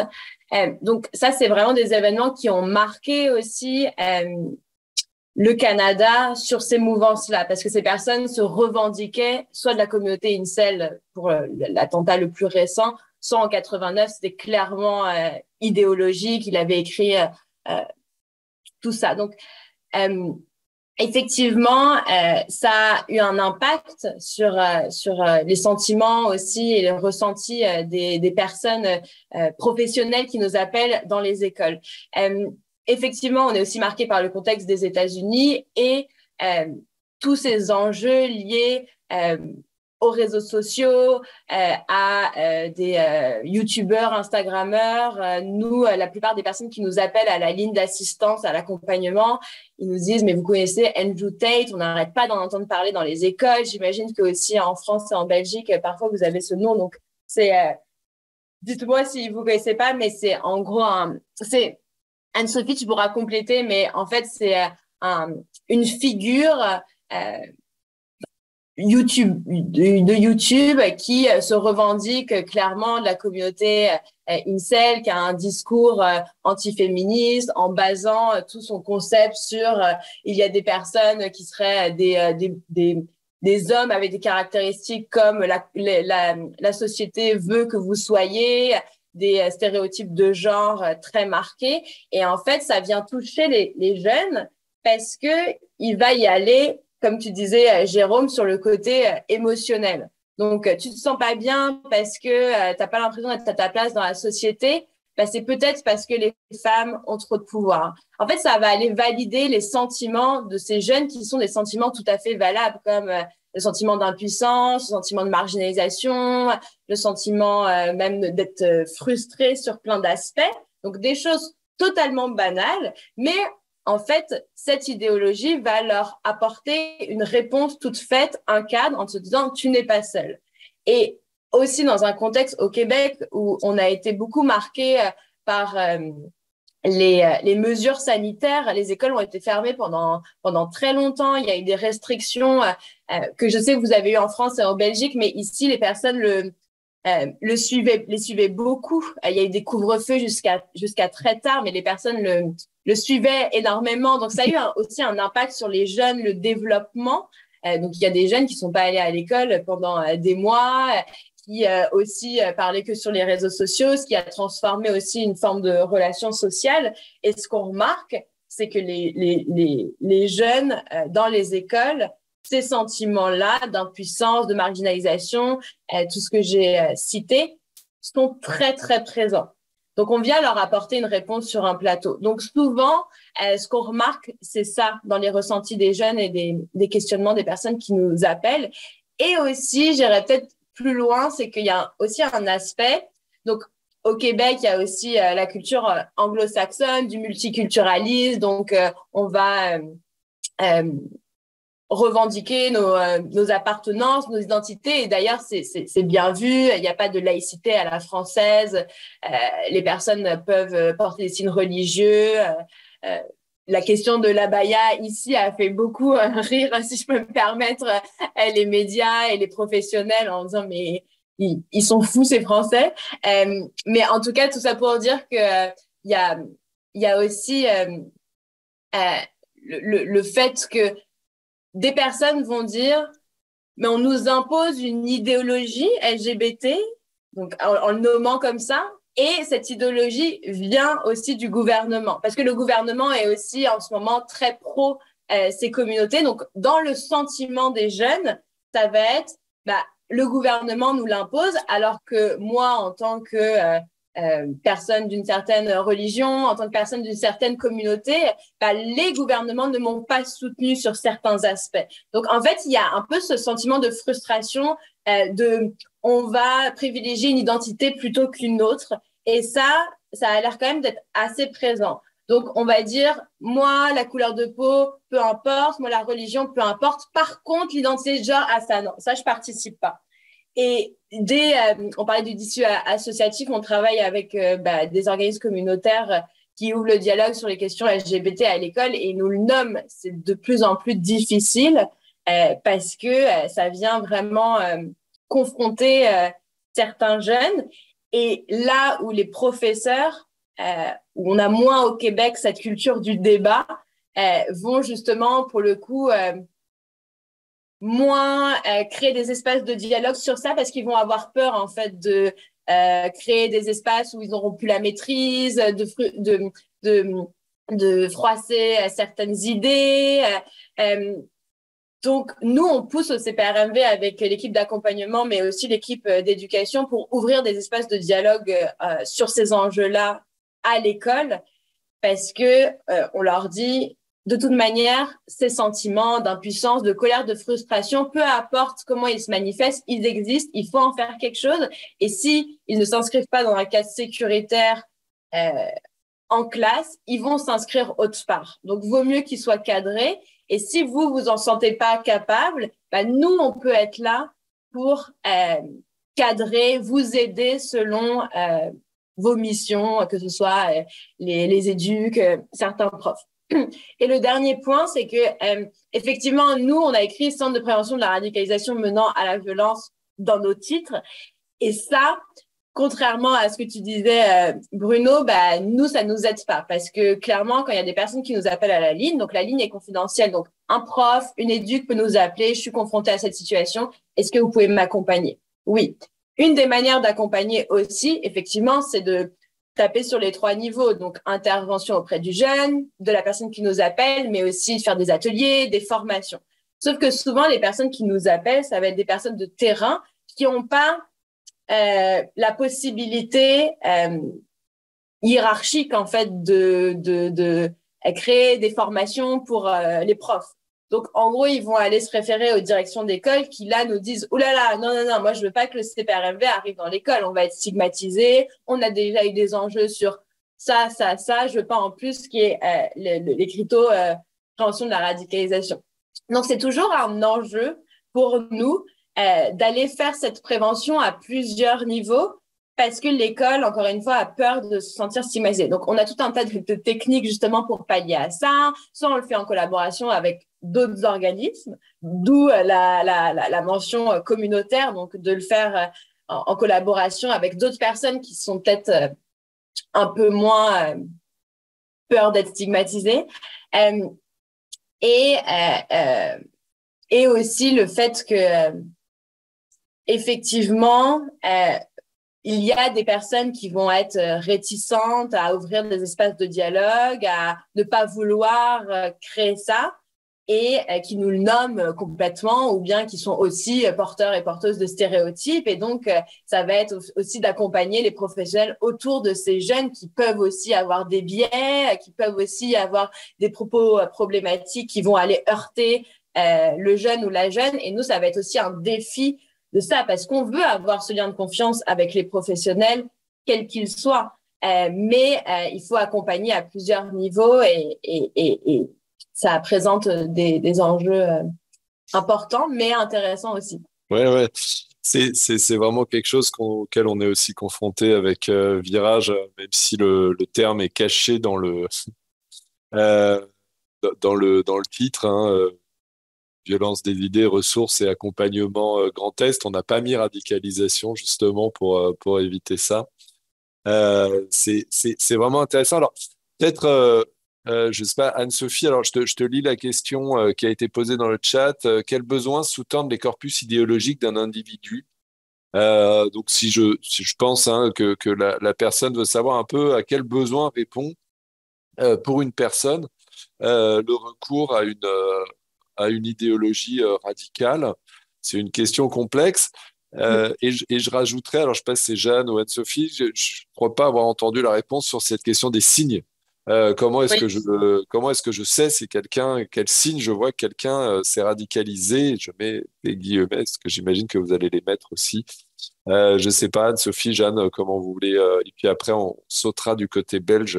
Je pense que je vais pouvoir répondre aux deux questions avec notre mot magique qui est alvéole, qui est notre outil d'analyse d'une situation de radicalisation, qui est à la fois un outil de formation pour comprendre ce processus, quels sont les facteurs qui rentrent en jeu, etc. Puis surtout une analyse toujours individuelle, mais qui est aussi un outil d'accompagnement. Je laisserai Jeanne expliquer comment alvéole se traduit en contexte d'accompagnement. Donc, les motifs d'adhésion à une idéologie dépendent de l'individu en tant que tel. Il y a des motifs communs, évidemment, des préoccupations communes, des revendications communes, mais ce qu'on remarque en utilisant notre outil alvéole, c'est d'essayer de retracer les motifs d'adhésion qui passent la plupart du temps par des facteurs de vulnérabilité, c'est-à-dire des éléments plus négatifs dans la vie d'un individu, qui sont d'ordre divers. Ça peut être sur le plan relationnel, sur le plan socio-identitaire, parfois aussi sur le plan psychologique et non psychiatrique, sur le plan aussi plus général du contexte politique actuel et aussi sur le plan relationnel. Donc, selon les individus, il va y avoir des faiblesses sur dans ces sphères-là. Et chez certains, ça peut expliquer l'adhésion à certaines idéologies parce que ce manque, cette vulnérabilité-là, va en fait, la personne va essayer de la résoudre en adhérant à une idéologie, parce que l'idéologie, comme l'a dit Jeanne avec le cas d'Andrew Tate, va venir répondre à un ressenti, va venir répondre à une anxiété, à une préoccupation, et va donc, du point de vue de la personne, lui donner l'impression qu'elle reprend le contrôle sur sa vie. Or, le travail d'accompagnement et de prévention consiste à transformer ces vulnérabilités en facteurs de protection. Donc, c'est aussi comprendre quels sont les motifs d'adhésion, à quels besoins la personne essaie de répondre. Puis, une fois qu'on a fait cette analyse-là, on peut maintenant identifier les éléments positifs, alors qui sont soit déjà présents dans sa vie ou qui l'ont été dans le passé, et de venir les réactiver, les cultiver pour un peu casser en fait la dynamique d'adhésion au discours radical pour que finalement la personne ne trouve plus de sens, de dire cette idéologie-là, en étant problématique pour différentes raisons, parce qu'elle encourage à la violence, parce qu'elle stigmatise, mais en plus ne vient pas en fait résoudre mes émotions et mes problèmes. C'est les éléments positifs sur lesquels je peux m'appuyer qui vont me sentir proche en fait de la communauté, du vivre ensemble. Et si j'ai une cause qui me tient à cœur, je vais utiliser les moyens pro-sociaux, pro-démocratiques, etc. Donc les besoins auxquels sont répondus par l'idéologie, ils vont différer selon les individus, même si on va trouver des tendances communes selon si c'est sur le plan plus socio-identitaire, sur le plan plus politique, etc. Et donc dans ce contexte-là, les signes, nous, on n'utilise pas cette terminologie de signaux parce que déjà, tout est contextuel. Ce n'est pas parce que, si on reprend l'exemple des jeunes, ce n'est pas parce qu'à un moment donné, dans un cours, un jeune a tenu un propos problématique ou stigmatisant que nécessairement il est constamment dans cette disposition ou qu'il est complètement radicalisé.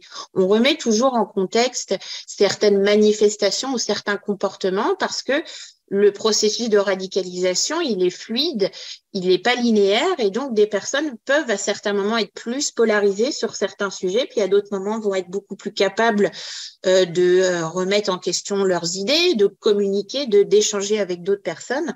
Donc c'est une forme de spectre, donc forcément les manifestations du discours de radicalisation, elles vont aussi avoir des niveaux d'intensité différents.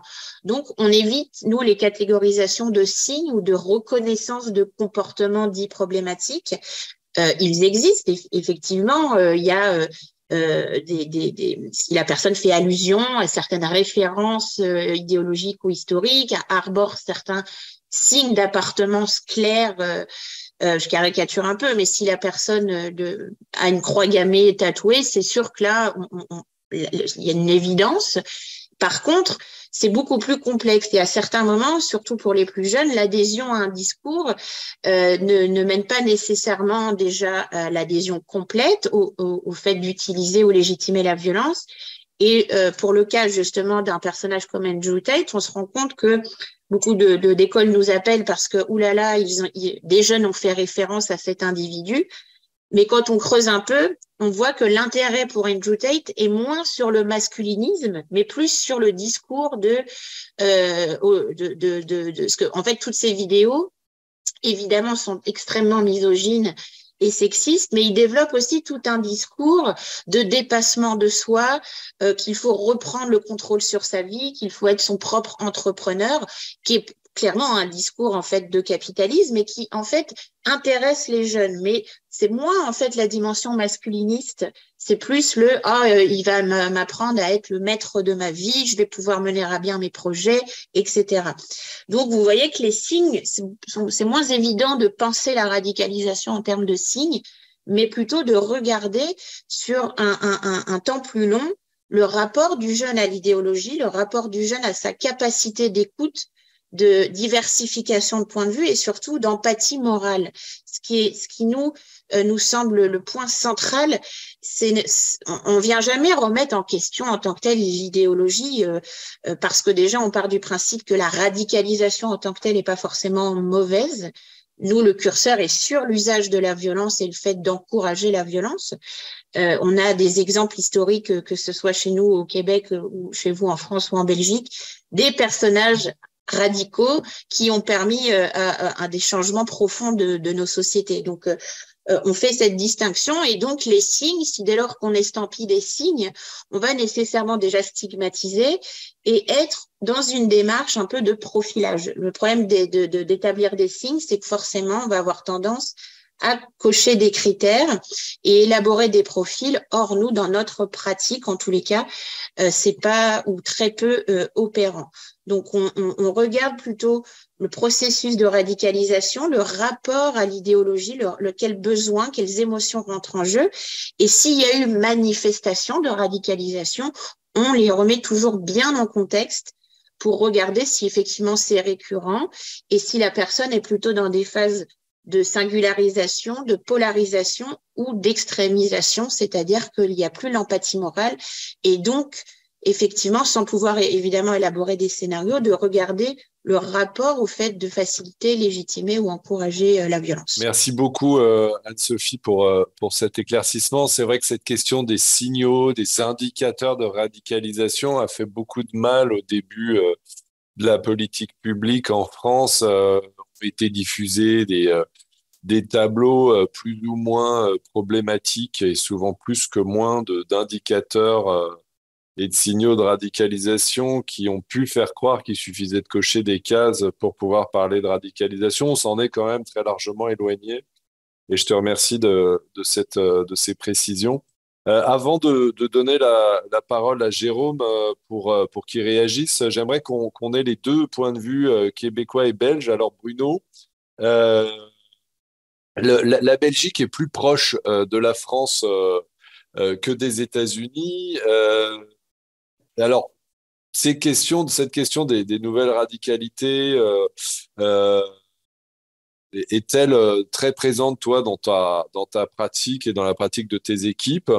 Et puis, est-ce que Andrew Tate, c'est quelque chose qui te... désolé les Québécois pour mon accent. C'est quelque chose qui te parle. Est-ce que là, tu as été confronté à des questions masculinistes dans ta pratique? Et alors, question de curiosité, l'abaya, ça fait débat en Belgique ou c'est vraiment un truc français? Et je rajoute petite question subsidiaire. Comment toi, tu répondrais à la question sur les signes de radicalisation? Ah, j'ai un package là. Juste, je pense que sur les signes, je rejoins ce qu'Anne-Sophie vient de dire, donc je ne vais pas aller. Et ce que tu viens de dire aussi, Bruno, hein, donc les signes, euh, c'est pas très efficient quand on travaille la question de la radicalisation, d'autant plus que il faudrait un listing assez large, puisque si on pense à la radicalisation écologiste, à la radicalisation d'extrême gauche, d'extrême droite, islamiste, etc., etc., etc., ça commence à faire pas mal de signaux à devoir repérer, etc. Donc voilà, donc je pense que c'est effectivement pas très opérant. Deuxième raison pour laquelle c'est pas très opérant, c'est que si on est nous-mêmes, par exemple, dans une idéologie d'extrême gauche, une personne qui est à gauche serait toujours à droite. Donc, du coup, à partir du moment où tu te situes toi, tu vas aussi avoir un regard sur l'autre qui va déterminer une forme de sensibilité à un certain nombre de signes ou de facteurs. On voit ça très fort dans les écoles. Hein. On parle d'école et de corps enseignant, mais une école, c'est pas une seule philosophie et une seule pensée.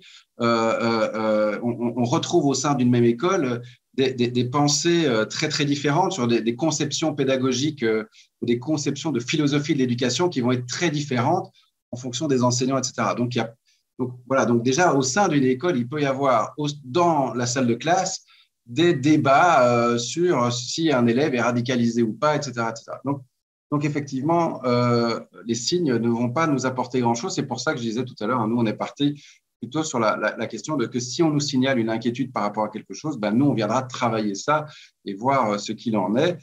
Et peu importe le niveau d'inquiétude, c'est pas si des gens ont des questions, c'est légitime de se poser la question et on préfère se poser des questions qu'à d'aller chercher sur Internet des réponses toutes faites, que ce soit chez des YouTubeurs ou etc. Donc ça, c'est une première chose. Deuxième chose sur la question de l'abaya, c'est que chaque pays a un petit peu des modalités différentes sur la manière de concevoir et l'éducation, mais aussi la dimension de nation en tant que telle.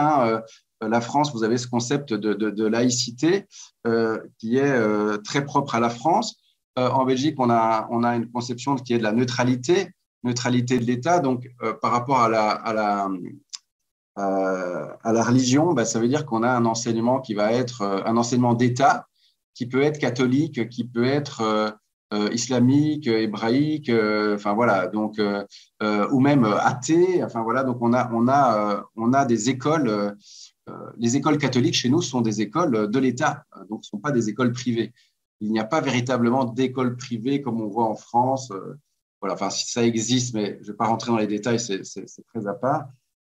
Donc déjà, ça va avoir une autre dimension par rapport à la question des signes extérieurs, etc. Il va avoir quelque chose d'autre, puisque dans les écoles catholiques, il y a encore des messes à Noël ou des choses comme ça, et des élèves de confession islamique peuvent évidemment s'inscrire dans une école catholique et suivre l'éducation sans problème. D'ailleurs, c'est la majorité de l'enseignement en Belgique est catholique, c'est lié à l'histoire de la Belgique. Je ne vais pas détailler ça, mais voilà, c'est assez intéressant. Contrairement du coup à la France, qui a ce modèle de laïcité spécifiquement français qu'on ne va pas retrouver dans le monde anglo-saxon, donc chez nos amis québécois, canadiens, américains, etc. Ce qui explique parfois cette mécompréhension entre le monde anglo-saxon et le monde français sur cette question de la laïcité, qui est, si on rentre un peu dans les détails, chez les Français, vous êtes rousseauistes, les Anglais vont être lockiens et donc vont avoir une vision de la communauté très différente de ce que sont les Français et de la nation derrière cette communauté, etc. Donc voilà, pas mal d'enjeux.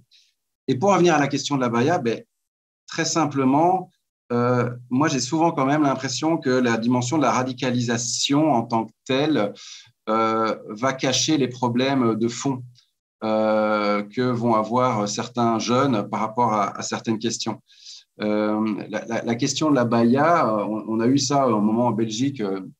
Enfin, j'ai eu un courrier de la sœur d'une jeune fille qui avait été critiquée parce qu'elle mettait une abaya ou pas. Enfin, peu importe les détails ici, mais ce qu'écrivait cette sœur, c'est que dans le monde d'aujourd'hui, où il y a une hypersexualisation des corps, être adolescent et vouloir flouter son corps, c'est aussi quelque chose qui devrait être possible, en gros. Expliquer ça. Donc, et donc, la manière de porter ses vêtements, ça raconte aussi sur quelque chose par rapport à son propre rapport au corps, peu importe la religion qu'il y aurait derrière. C'est-à-dire, on ne va pas aller se demander si des skateurs qui portent des pulls à capuche qui sont extrêmement larges, avec des jeans baggy qui sont basés, vont se dire, est-ce qu'ils sont radicalisés parce que le jeans baggy, c'est un modèle qui nous vient des prisons américaines, etc., dans les années XY. Le pull à capuche est devenu un symbole Black Lives, parce qu'il y avait ce côté pull à capuche, etc. On ne va pas commencer à se dire un certain nombre de choses. Ça va avoir peut-être parfois des signes politiques à certains moments, s'ils sont revendiqués comme signes politiques. C'est-à-dire que si les jeunes derrière disent, voilà, je porte quelque chose parce que c'est un signe politique, on peut l'entendre. Mais derrière ça cache parfois un mal-être, un rapport au corps qui va être particulier et qui peut cacher un certain nombre de choses.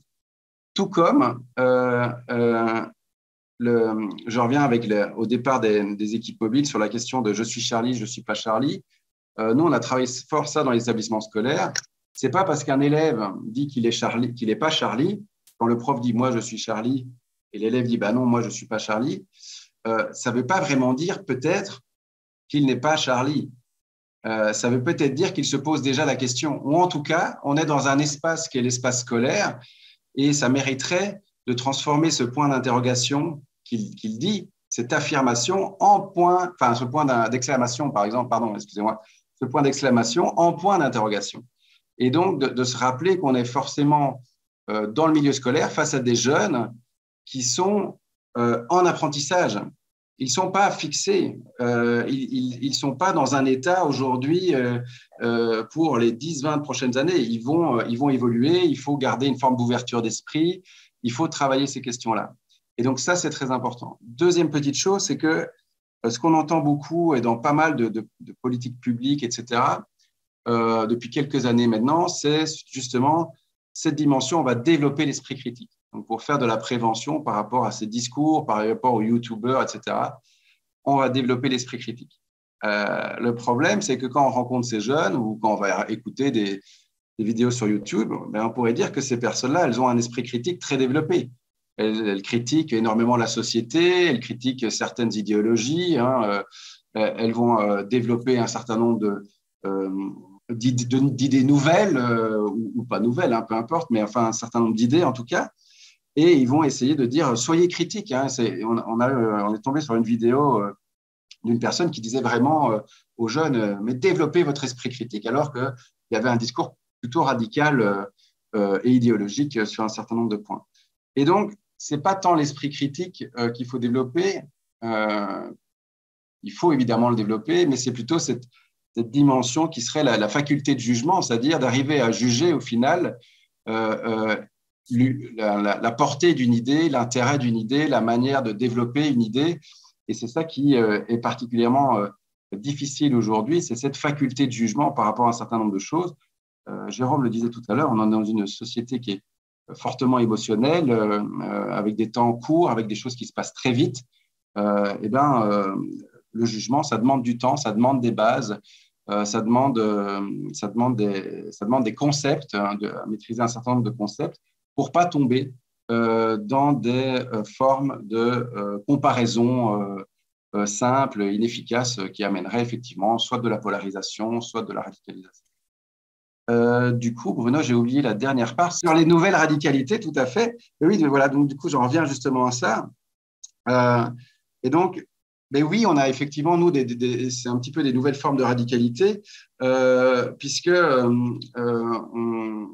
on avait un exemple très concret cette année scolaire, c'est qu'en septembre, à la rentrée scolaire en Belgique, il y a eu un nouveau programme d'éveil à la sexualité et aux relations affectives en Belgique. Et ce nouveau programme a créé énormément de scandales, non pas chez les élèves, hein, parce qu'ils ne l'avaient pas encore eu, mais chez les parents. Donc, on a eu des écoles auxquelles on a des écoles incendiées avec des tags sur les écoles, des manifestations en rue, avec dans ces manifestations, on pouvait retrouver des personnes identifiées à un mouvement, par exemple, radical catholique, qui, à côté de personnes identifiées avec un mouvement radical islamique, par exemple, et qui luttaient ensemble contre ces cours d'éveil à la sexualité et aux relations affectives. Donc, il y a eu effectivement des mouvements de ce type-là sur ces questions-là. On a vu pas mal de questions aussi sur la dimension de la question du genre et des transgenres hein, dans certaines écoles avec des difficultés très fortes hein, que ce soit sur des élèves ou sur des enseignants qui avaient changé de sexe notamment. Donc, vraiment des enjeux parfois qui sont très, très compliqués, que ce soit pour les équipes éducatives ou pour les élèves. Donc, oui, il y a vraiment des nouvelles confrontations de ce type-là. Pour les dimensions plus… à un moment, on s'était posé la question sur la question de l'écologie, etc. Donc là, on n'a pas perçu de mouvement radical en tant que tel. Et sur la dimension masculiniste, mais on n'a pas été appelé pour l'instant sur des éléments, puisque on est quand même identifié sur radicalisation menant à la violence. Donc, s'il y a eu des éléments de discussion à certains moments, pas des discussions qui ont porté à inquiétude au niveau des enseignants, ou en tout cas, voilà, dans des niveaux de respect encore au niveau éducatif qui pouvaient permettre de garder une relation éducative. En tant que… Ok, merci, merci beaucoup. Ça me fait penser à tous ces débats qu'on a nous en interne ou qu'on a au sein de l'éducation. C'est-à-dire que le concept de radicalisation est tellement marqué religieux que souvent, et c'est ce que disaient aussi Anne-Sophie et Jeanne, c'est que parfois on a tendance à ne pas voir, toi aussi Bruno, hein, on a tendance à ne pas voir les autres formes de radicalité, puisque nos lunettes nous obligent à ne voir que ça. Et c'est vrai que je pense que c'est aussi notre rôle d'amener les professionnels à se dire qu'effectivement, une parole masculiniste mérite la même attention qu'une parole islamique radicale. Et que ça, c'est encore compliqué, je trouve. Même si j'ai l'impression qu'au Québec, ça va, ça commence c'est peut-être grâce à ces événements dans les années 90 et 2000. Jérôme, là, tu viens d'entendre le côté québécois et belge parler de ce qu'ils considèrent et ce qu'ils constatent sur ces nouvelles radicalités. Qu'est-ce que ça t'inspire? Et toi, tu en as déjà un petit peu parlé, mais à quoi tu es confronté dans tes classes ou tes collègues d'ailleurs, par ailleurs? Je te laisse réagir. Oui, merci. J'aimerais rebondir sur ce que tu as dit à la fin, hein. Est-ce que la parole masculiniste a le même poids, le même impact, doit-on s'en occuper autant que la problématique islamiste, hein, qui est quand même l'obsession française, clairement. Euh, Ma réponse est oui. Aujourd'hui, le masculinisme fait beaucoup de dégâts, hein. Il y a quand même près de 94 000 femmes qui sont annuellement violées, tuées, agressées, etc. Donc, je pense que ça peut être très intéressant de relever ce point-là et de le combattre tout autant qu'une autre. Et on se pose effectivement cette question, hein, y a-t-il une échelle du bien ou du mal de la radicalisation? Et on se pose cette question, hein, au niveau de l'éthique, de notre morale. Est-ce que on va considérer une radicalité écologiste ou féministe comme étant plus grave, plus dangereuse que l'islamisme, le masculinisme ou tout autre? Et j'ai pas de réponse, hein, mais c'est évidemment une question avec moi-même que je me pose également. Je reviens aussi sur le fait que la radicalisation n'est pas forcément mauvaise, comme disait Anne-Sophie, hein, effectivement. L'histoire s'est faite par la minorité et les événements de radicalité. C'est une évidence, c'est comme ça qu'on a progressé et qu'on a avancé. Puis, je vais pas faire de la psychologie de comptoir, mais je pense qu'on est tous d'accord de se dire que de toute façon, l'adolescence se construit dans la radicalité face à l'autorité, à la remise en cause des règles, et que derrière, il n'y a peut-être pas forcément toujours un phénomène de radicalisation. Il peut y avoir des discours radicaux sans être dans un phénomène de radicalisation. À mon avis, c'est ce que moi j'observe en classe, et que souvent il suffit d'en discuter, d'en parler, de voir, de poser, de nuancer pour se rendre compte que derrière, il n'y a pas grand-chose. Concernant tout ça, par rapport à la baya, hein, ça a été un phénomène qui a duré 3 semaines et puis du coup, ça a disparu, hein, on n'en parle plus. L'hiver est arrivé, donc effectivement, j'en sais rien, ou alors ça doit être sûrement les mesures de l'éducation nationale qui ont permis d'endiguer ce phénomène. Je pense que ça doit être ça, à mon avis.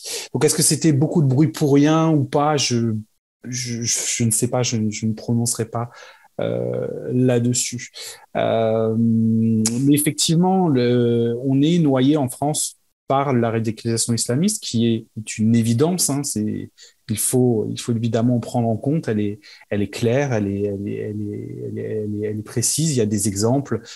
C'est pas quelque chose qu'il faut édulcorer ou mettre de côté, mais on a tendance à justement noyer tout ça, et le reste, nous ne faisons pas forcément très très attention.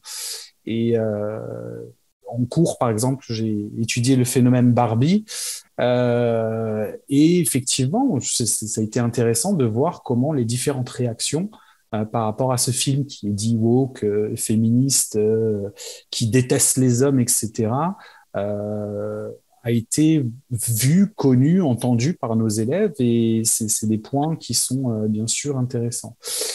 Dans ma classe, j'ai des nouvelles radicalités, ou je pourrais pas dire ça, mais j'ai de plus en plus d'élèves dits non-binaires, dits transgenres, etc. Je ne suis pas non plus préparé à ça forcément. Comment je dois réagir? Qu'est-ce que je dois faire? L'accompagnement, etc. Le regard des autres. Voilà. On en revient toujours à la même chose, ce manque de formation face à ce monde qui bouge de plus en plus vite, et qu'il est difficile de canaliser en fait d'une certaine façon. Voilà, je me suis un peu perdu, j'ai peut-être loupé le fil de la question comme d'habitude, mais voilà, par rapport à mes commentaires à ce niveau-là. Et par rapport à ces nouvelles radicalités, est-ce que il y a des consignes, de signalement, des choses de ce type-là que toi, en tant que prof, tu reçois de ta hiérarchie? Ça se passe comment? J'en ai aucune idée. Je le dis clairement, on est dans la radicalisation islamiste, c'est le point, c'est la laïcité, avec tous les problèmes de définition qu'on peut avoir. Ça reste compliqué, sachant qu'on est dans un contexte international dur avec le conflit israélo-palestinien, l'usage des mots qui sont utilisés pour décrire telle ou telle partie du conflit. Et pourtant, je ne sens pas à l'intérieur de mes cours ou du lycée un emballement de radicalisation qui pourrait se faire d'un côté ou de l'autre. Je ne le sens pas. Donc, on est vraiment sur relever la radicalisation islamiste. Le reste, je pense, est un peu mis de côté, à mon avis, ou en tout cas, je suis vraiment pas au courant. Et il est fort possible, hein, mais je pense que oui. Mais je pense qu'on a un train de retard à ce niveau-là. Merci beaucoup, Jérôme. Je vois que Jeanne a levé la main. Jeanne, tu souhaites réagir? Oui, je voulais juste aussi ajouter que effectivement, nous, on fait pas, comme Bruno aussi l'a nommé dans son équipe, donc on fait pas d'analyse de taux de radicalité, mais on n'analyse pas aussi les nouvelles radicalités nous permettent d'aller rejoindre de plus en plus de gens et aussi de prendre le pouls des situations, voir que par exemple sur 200 appels cette année, on a eu peut-être comme je sais pas un tiers sur le genre. Donc ça permet aussi de voir les tendances, mais quand des gens nous accompagnent, comme on n'étampe pas radicalisé ou non, on va pas non plus estamper comme incel, néo-nazi, aussi parce que on veut justement faire de la prévention à plusieurs types de radicalisation et de polarisation sociale. Un concept qu'on utilise beaucoup comme outil d'intervention, mais aussi comme grille de comportement, c'est le nous contre eux. Donc avec cette conceptualisation du monde avec deux camps antagonistes selon le genre, la couleur de peau, la religion et la suite des critères, vous les connaissez aussi selon vos réalités. Donc, c'est pas le fait d'avoir deux camps, parce que bien sûr qu'il y a des camps, des conceptions dans nos réalités, et c'est important de le prendre en compte, des différences. Par contre, le nous contre eux, ça va être vraiment un lien hiérarchique entre les deux camps. Si t'es pas dans mon camp, je vais être en désaccord avec tout ce que tu vas nommer. C'est parce que tu es dans un camp opposé que je suis pas d'accord avec toi. Et cet outil va nous permettre à la fois de répondre à la question quels sont les signaux en fait d'une personne qui est en parcours de radicalisation. Oui, les comportements sont intéressants, importants, parce que c'est la face émergée de l'iceberg, comme Jérôme, tu l'as nommé. Mais il y a quand même cette conception qui est plus au niveau idéologique. Je ne suis pas d'accord avec toi parce que tu es dans le camp opposé, et peu importe ce que tu vas faire, tu seras toujours mon ennemi.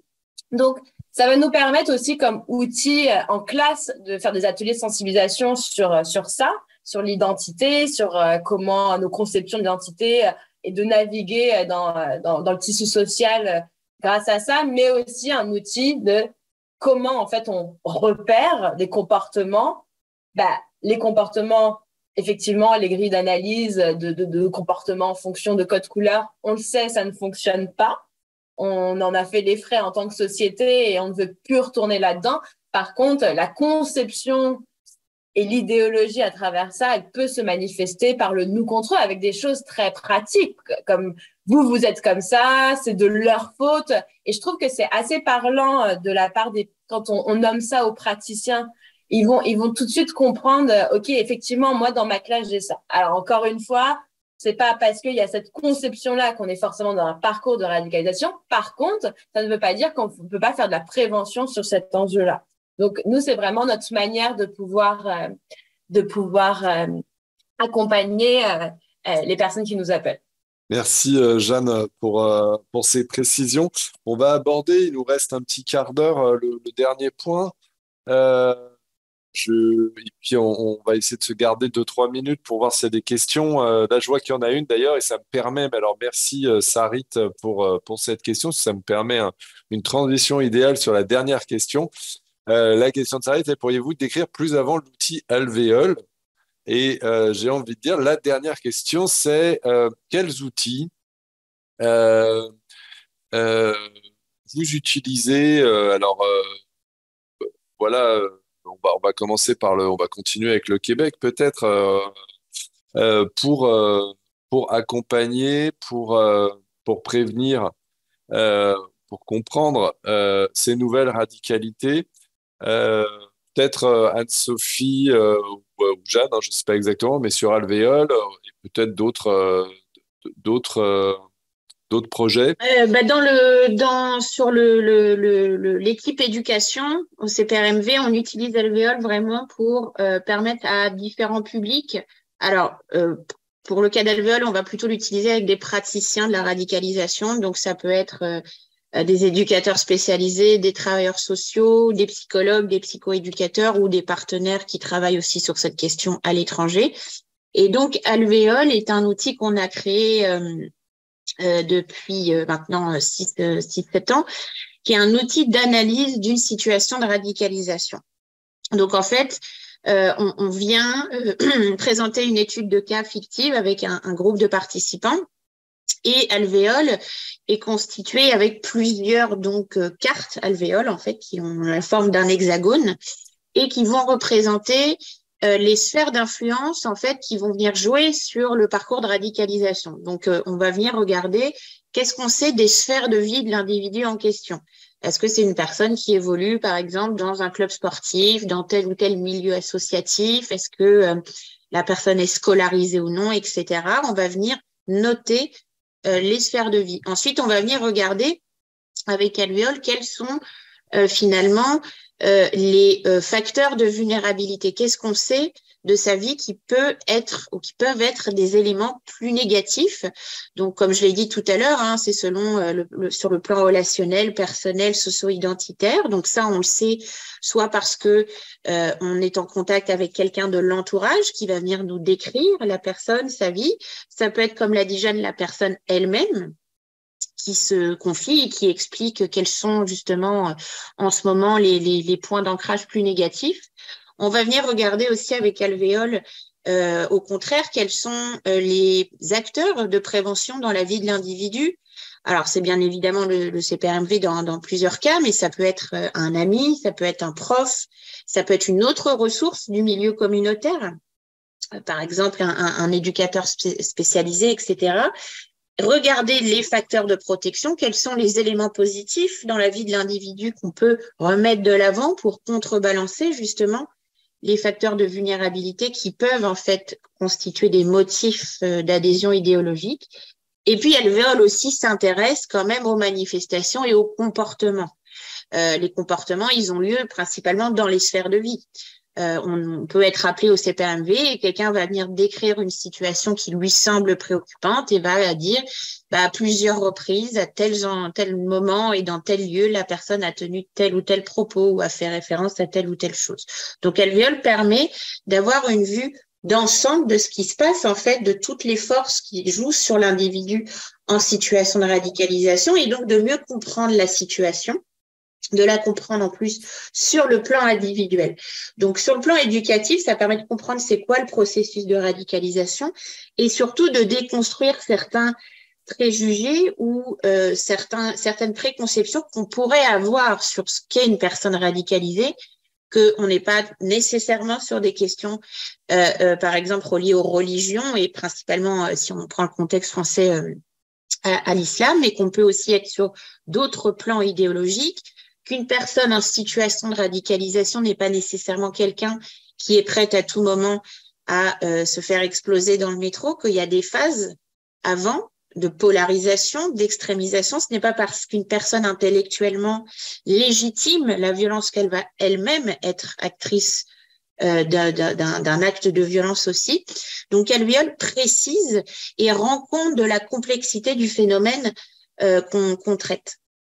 Et donc, c'est une formation qu'on donne sur une journée entière et qui a pour vocation de comprendre des situations de radicalisation, d'avoir en tête les concepts et les notions que nous, on utilise dans notre approche et donc d'outiller des personnes qui peuvent être confrontées au sein de leurs usagers à des personnes en situation de radicalisation. Donc ça, c'est sur le plan éducatif, c'est-à-dire Alvéole en tant qu'outil de formation et outil d'analyse. Et puis, sur le plan de l'accompagnement, je sais que Jeanne, vous l'utilisez dans votre équipe, donc si tu veux préciser. En fait, ce qui est super intéressant avec Alvéole d'un côté pratique, c'est que ça va redonner une forme de contrôle aux professionnels qui nous appellent. Donc, il y a toujours un volet quand les professionnels nous appellent, un espace pour ventiler, un espace pour pouvoir reprendre une forme de contrôle sur la situation selon la mission des appelants. Vu que Alvéole, ça se veut vraiment un outil sur quoi tu as du contrôle en tant que professionnel, sur quoi tu peux agir. Est-ce que tu as du contrôle sur ce qui se passe au Proche-Orient, ce qui se passe sur les réseaux sociaux et ce qui se passe l'élection de Trump? Non. Par contre, ça a un impact sur le ressenti des individus. Donc, en tant que professionnel de classe, une prof, un éduc, je peux avoir un impact sur le sentiment d'un individu en lui proposant un espace d'écoute, en lui donnant des moyens prosociaux, par exemple. Et donc, Alvéole va vraiment pouvoir calmer les individus qui nous appellent. OK, on va retrouver un espace où tu vas pouvoir faire ta mission dans le cadre de ton travail qui va avoir une importance dans la prévention de la radicalisation. Et là, tu n'as pas de contrôle sur ça. On va essayer de trouver des professionnels ou des personnes autour de la vie de l'individu qui peut-être a un contrôle sur des éléments qui ont un impact, encore une fois, mais toi, tu n'en as pas. Donc ça, c'est super intéressant d'un point de vue intervention. Et le deuxième aspect, c'est que vu que c'est un outil multidisciplinaire qui se veut vraiment en interdisciplinarité, c'est vraiment un outil pratique. Donc, on s'assoit à une table, on met la personne comme l'alvéole de la personne au centre et puis les différentes sphères que Anne-Sophie vous a expliquées. Donc, dans un milieu professionnel où il y a, et surtout dans le milieu scolaire où il y a beaucoup de personnes qui ont un rôle à jouer dans la situation, c'est super intéressant d'avoir un espace qui est dédié à ça. En disant, OK, bah, il y a un professeur d'histoire qui a comme remarqué des propos polarisants. OK, c'est important, il faut le prendre en compte. OK, mais moi, en fait, en tant que, je sais pas, comme un professionnel de l'école, ben, j'ai vu que sur certains aspects, il avait vraiment une belle ouverture d'esprit. OK, on va travailler ça.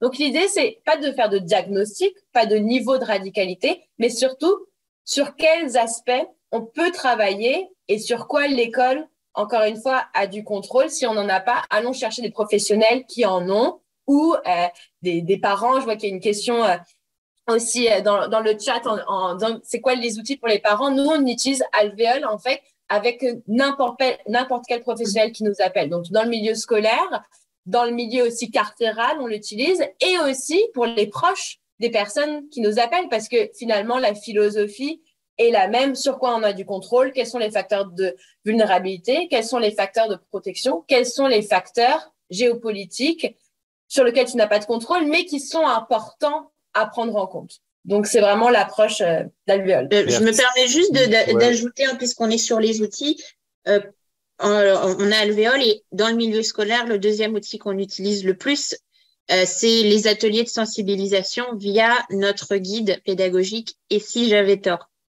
Donc, c'est un guide qui regroupe plus d'une trentaine d'activités à faire, alors pas seulement à l'école, mais en fait avec des groupes de jeunes entre 12 et 20 ans. Donc, c'est un guide qui marche aussi bien pour le personnel enseignant que pour tout autre professionnel qui interagit avec des jeunes. Donc, ça peut être des éducateurs spécialisés, des animateurs, etc. Et donc, on a conçu ce guide justement pour encadrer les jeunes ou offrir un complément de ce que apporte l'école sur comment débattre, faire marcher son esprit critique, mais un complément pour appuyer le professeur ou le professionnel qui interagit avec les jeunes pour encadrer justement des débats et justement créer des espaces de discussion sécuritaires sur des sujets divers et variés et former l'intervenant à comprendre le ressenti des jeunes. Parce que comme on l'a dit, ce n'est pas parce qu'un jeune va tenir à un moment donné un propos un peu confrontant.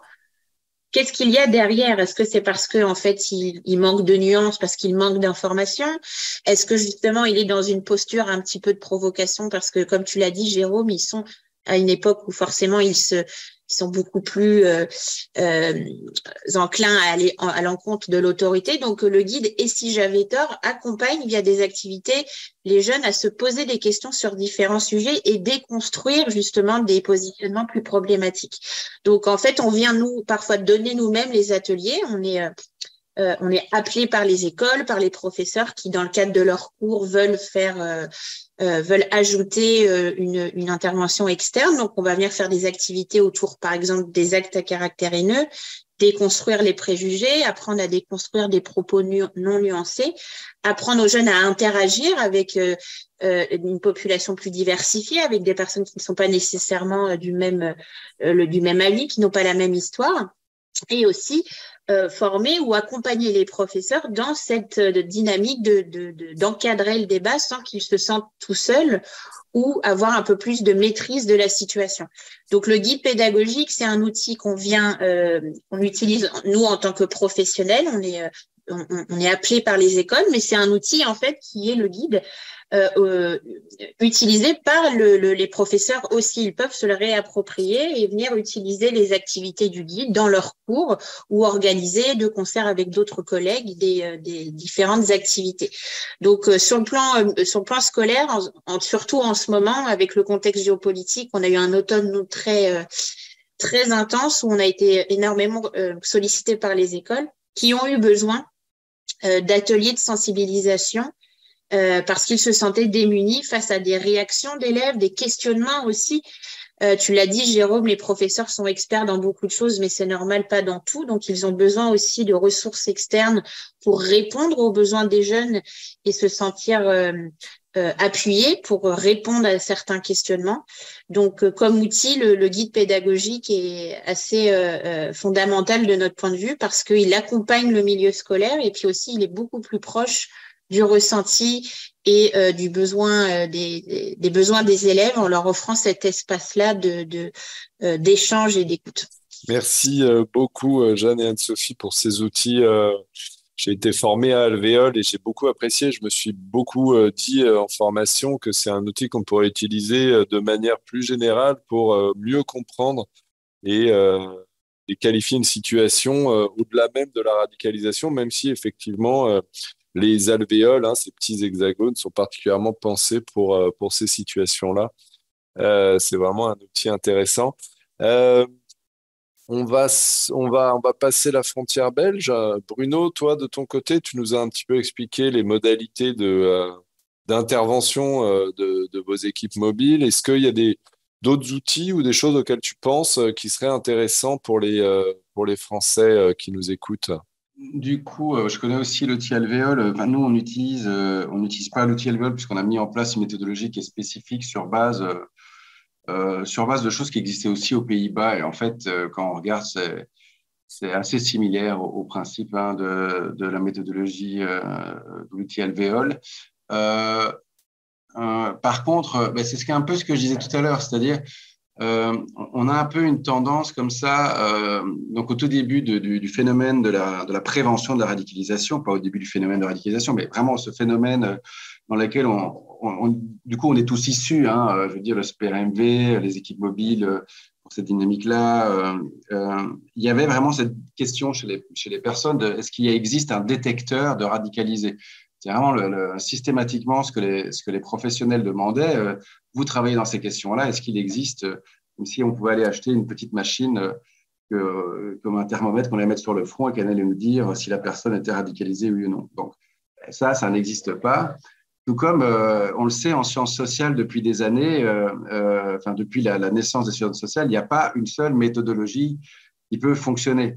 On le voit dans des consultations psy, la systémique peut être intéressante, une approche Intel peut être intéressante, etc. Ce qui est important, c'est d'arriver aussi à avoir l'adhésion des personnes avec lesquelles on travaille. Et je pense que c'est ça tout l'enjeu à un certain moment, c'est de rétablir un lien de confiance pour pouvoir travailler ces questions-là. Et c'est un petit peu le travail qu'on essaie de mettre en place, nous, dans les écoles, c'est d'éviter que le lien de confiance entre l'élève et sa famille et l'école soit rompu. Parce qu'à partir du moment où un élève ou une famille n'a plus confiance dans l'école, parce que l'école devient, pour une raison XY, un espace qui ne lui permettrait plus de s'épanouir, de s'exprimer, que ce soit à cause de phénomènes de harcèlement, on constate ce même problème dans les situations de harcèlement, il y aura du décrochage scolaire, il y aura de l'isolation sociale, il y aura le terreau, en fait, au final, qui permettra une forme de radicalisation. Et c'est ça qu'on essaie d'éviter. Et donc, on n'a pas de baguette magique. Les agents des équipes mobiles ont plusieurs outils. Ils mettent en œuvre en fonction des moments, en fonction de la situation et de l'analyse qu'il y avait. Le constat, c'est qu'une école n'est pas l'autre. On a le même problème dans la prévention du harcèlement en Belgique. C'est-à-dire qu'on nous demande souvent, vous avez mis quelque chose en place dans telle école, c'était super, ça a l'air de super bien marcher, et on voudrait que vous mettiez en place exactement la même chose dans notre école. Et ce qu'on doit toujours faire, qui est extrêmement frustrant pour les écoles, c'est de dire on ne peut pas vous le garantir. Pourquoi on ne peut pas vous le garantir? Parce qu'on va d'abord procéder à une analyse de la situation pour essayer de comprendre, d'abord, est-ce qu'il y a les conditions pour pouvoir mettre en place cet outil? Et s'il n'y a pas les conditions, on devra travailler aux conditions pour mettre en place cet outil. Je reprends cet exemple-là de manière très, très précise. Si dans une école, vous avez une équipe éducative qui va être en tension, voire même en conflit, ça va être très difficile ensuite de pouvoir mettre des outils de prévention au sein de l'école de manière coordonnée pour l'ensemble de l'école, puisque, comme je le disais, s'il y a des profs qui adhèrent pas, qui ne veulent pas mettre ça en place ou qui vont estimer que c'est du repérage ou de la stigmatisation, etc. Donc, il va falloir travailler un certain nombre de choses au niveau de l'équipe éducative d'abord, C'est un petit peu ce que propose, je pense, le CPRMV quand il travaille la question alvéole et la formation alvéole. Hein. Donc, c'est vraiment aussi de créer une forme de cohésion dans l'équipe au départ. Et puis, on peut mettre un certain nombre d'outils ensuite et des outils qui vont être spécifiques à la demande. Je l'ai dit plusieurs fois, mais nous, on a été appelés de nombreuses fois pour des phénomènes qui étaient identifiés comme du radicalisme au départ. Et après analyse de la situation, on s'est retrouvé avec des phénomènes de harcèlement au sein de l'école. Comme je le disais, les équipes mobiles ne travaillant pas que la question du radicalisme, eux, ça ne leur pose pas de problème de dire non, mais nous, on ne va pas mettre ce type d'outil lié à la radicalisation, on va mettre un outil spécifique pour la prise en charge du harcèlement parce que ça demande des outils spécifiques aussi. Donc, c'est ça aussi, je pense que je le disais tout à l'heure, hein, c'est d'essayer de garder une ouverture d'esprit sur la question du radicalisme pour ne pas coller des étiquettes et stigmatiser sur des élèves qui sont dans des processus d'apprentissage, qui se posent énormément de questions, etc., de maintenir le lien avec l'école. Voilà, je voyais un lien sur que faire avec les parents. Ben, c'est un accompagnement, effectivement, qui est spécifique. Alors, nous, les équipes mobiles, on ne fait pas ce travail-là. On fait juste le travail entre guillemets, d'accroche, donc de mise en confiance. Et on va, et c'est plutôt un autre service chez nous, donc le CAPREV, qui va travailler la relation avec la famille, qui va outiller la famille dans certaines situations. Merci beaucoup, Bruno. Avant de voir s'il y a des questions et avant de se quitter, Jérôme, qu'est-ce que t'inspire ces outils-là en tant que professionnel de l'éducation nationale? Je vais être très rapide. Hein. La France a un peu un train de retard, hein, donc ce serait vraiment bien qu'on puisse s'inspirer de cette perspective internationale et qu'on puisse donc miser, comme je le disais, sur cette formation, cet accompagnement par les partenaires associatifs, partenaires extérieurs, experts, pour qu'on puisse créer cette collectivité, que chaque acteur de terrain de l'éducation nationale, hein, c'est pas forcément que l'enseignant, mais l'AED, l'AESH, le personnel ATOS administratif, puisse travailler de concert avec ces experts et être formés à ces questions-là pour pouvoir détecter, parler et accompagner ces mouvements. Merci pour cet appel à l'ouverture de cette vénérable institution à l'extérieur, une question et un défi important. Est-ce que certains ou certaines parmi les participantes souhaitent interpeller nos intervenants avant qu'on se quitte? On va donc s'arrêter là. Je vous remercie beaucoup à tous ceux qui nous ont rejoints. Je remercie évidemment en premier lieu Anne-Sophie Bezziri, Jeanne Plisson, Bruno Sedran et Jérôme Turin d'avoir accepté de discuter cette question des nouvelles radicalités à l'école. Je vous rappelle à toutes celles et ceux qui nous écoutent que le réseau Virage est à votre disposition pour pouvoir échanger sur les questionnements que vous pourriez avoir autour des situations que vous vivez. Et je vous donne rendez-vous le 2 février prochain pour le prochain webinaire autour là vraiment spécifiquement de l'accompagnement avec un pédopsychiatre. Je vous souhaite un très très bon week-end et une belle journée à nos collègues québécoises qui viennent de la commencer et une belle soirée aux Français et aux Françaises qui sont là. Au revoir tout le monde.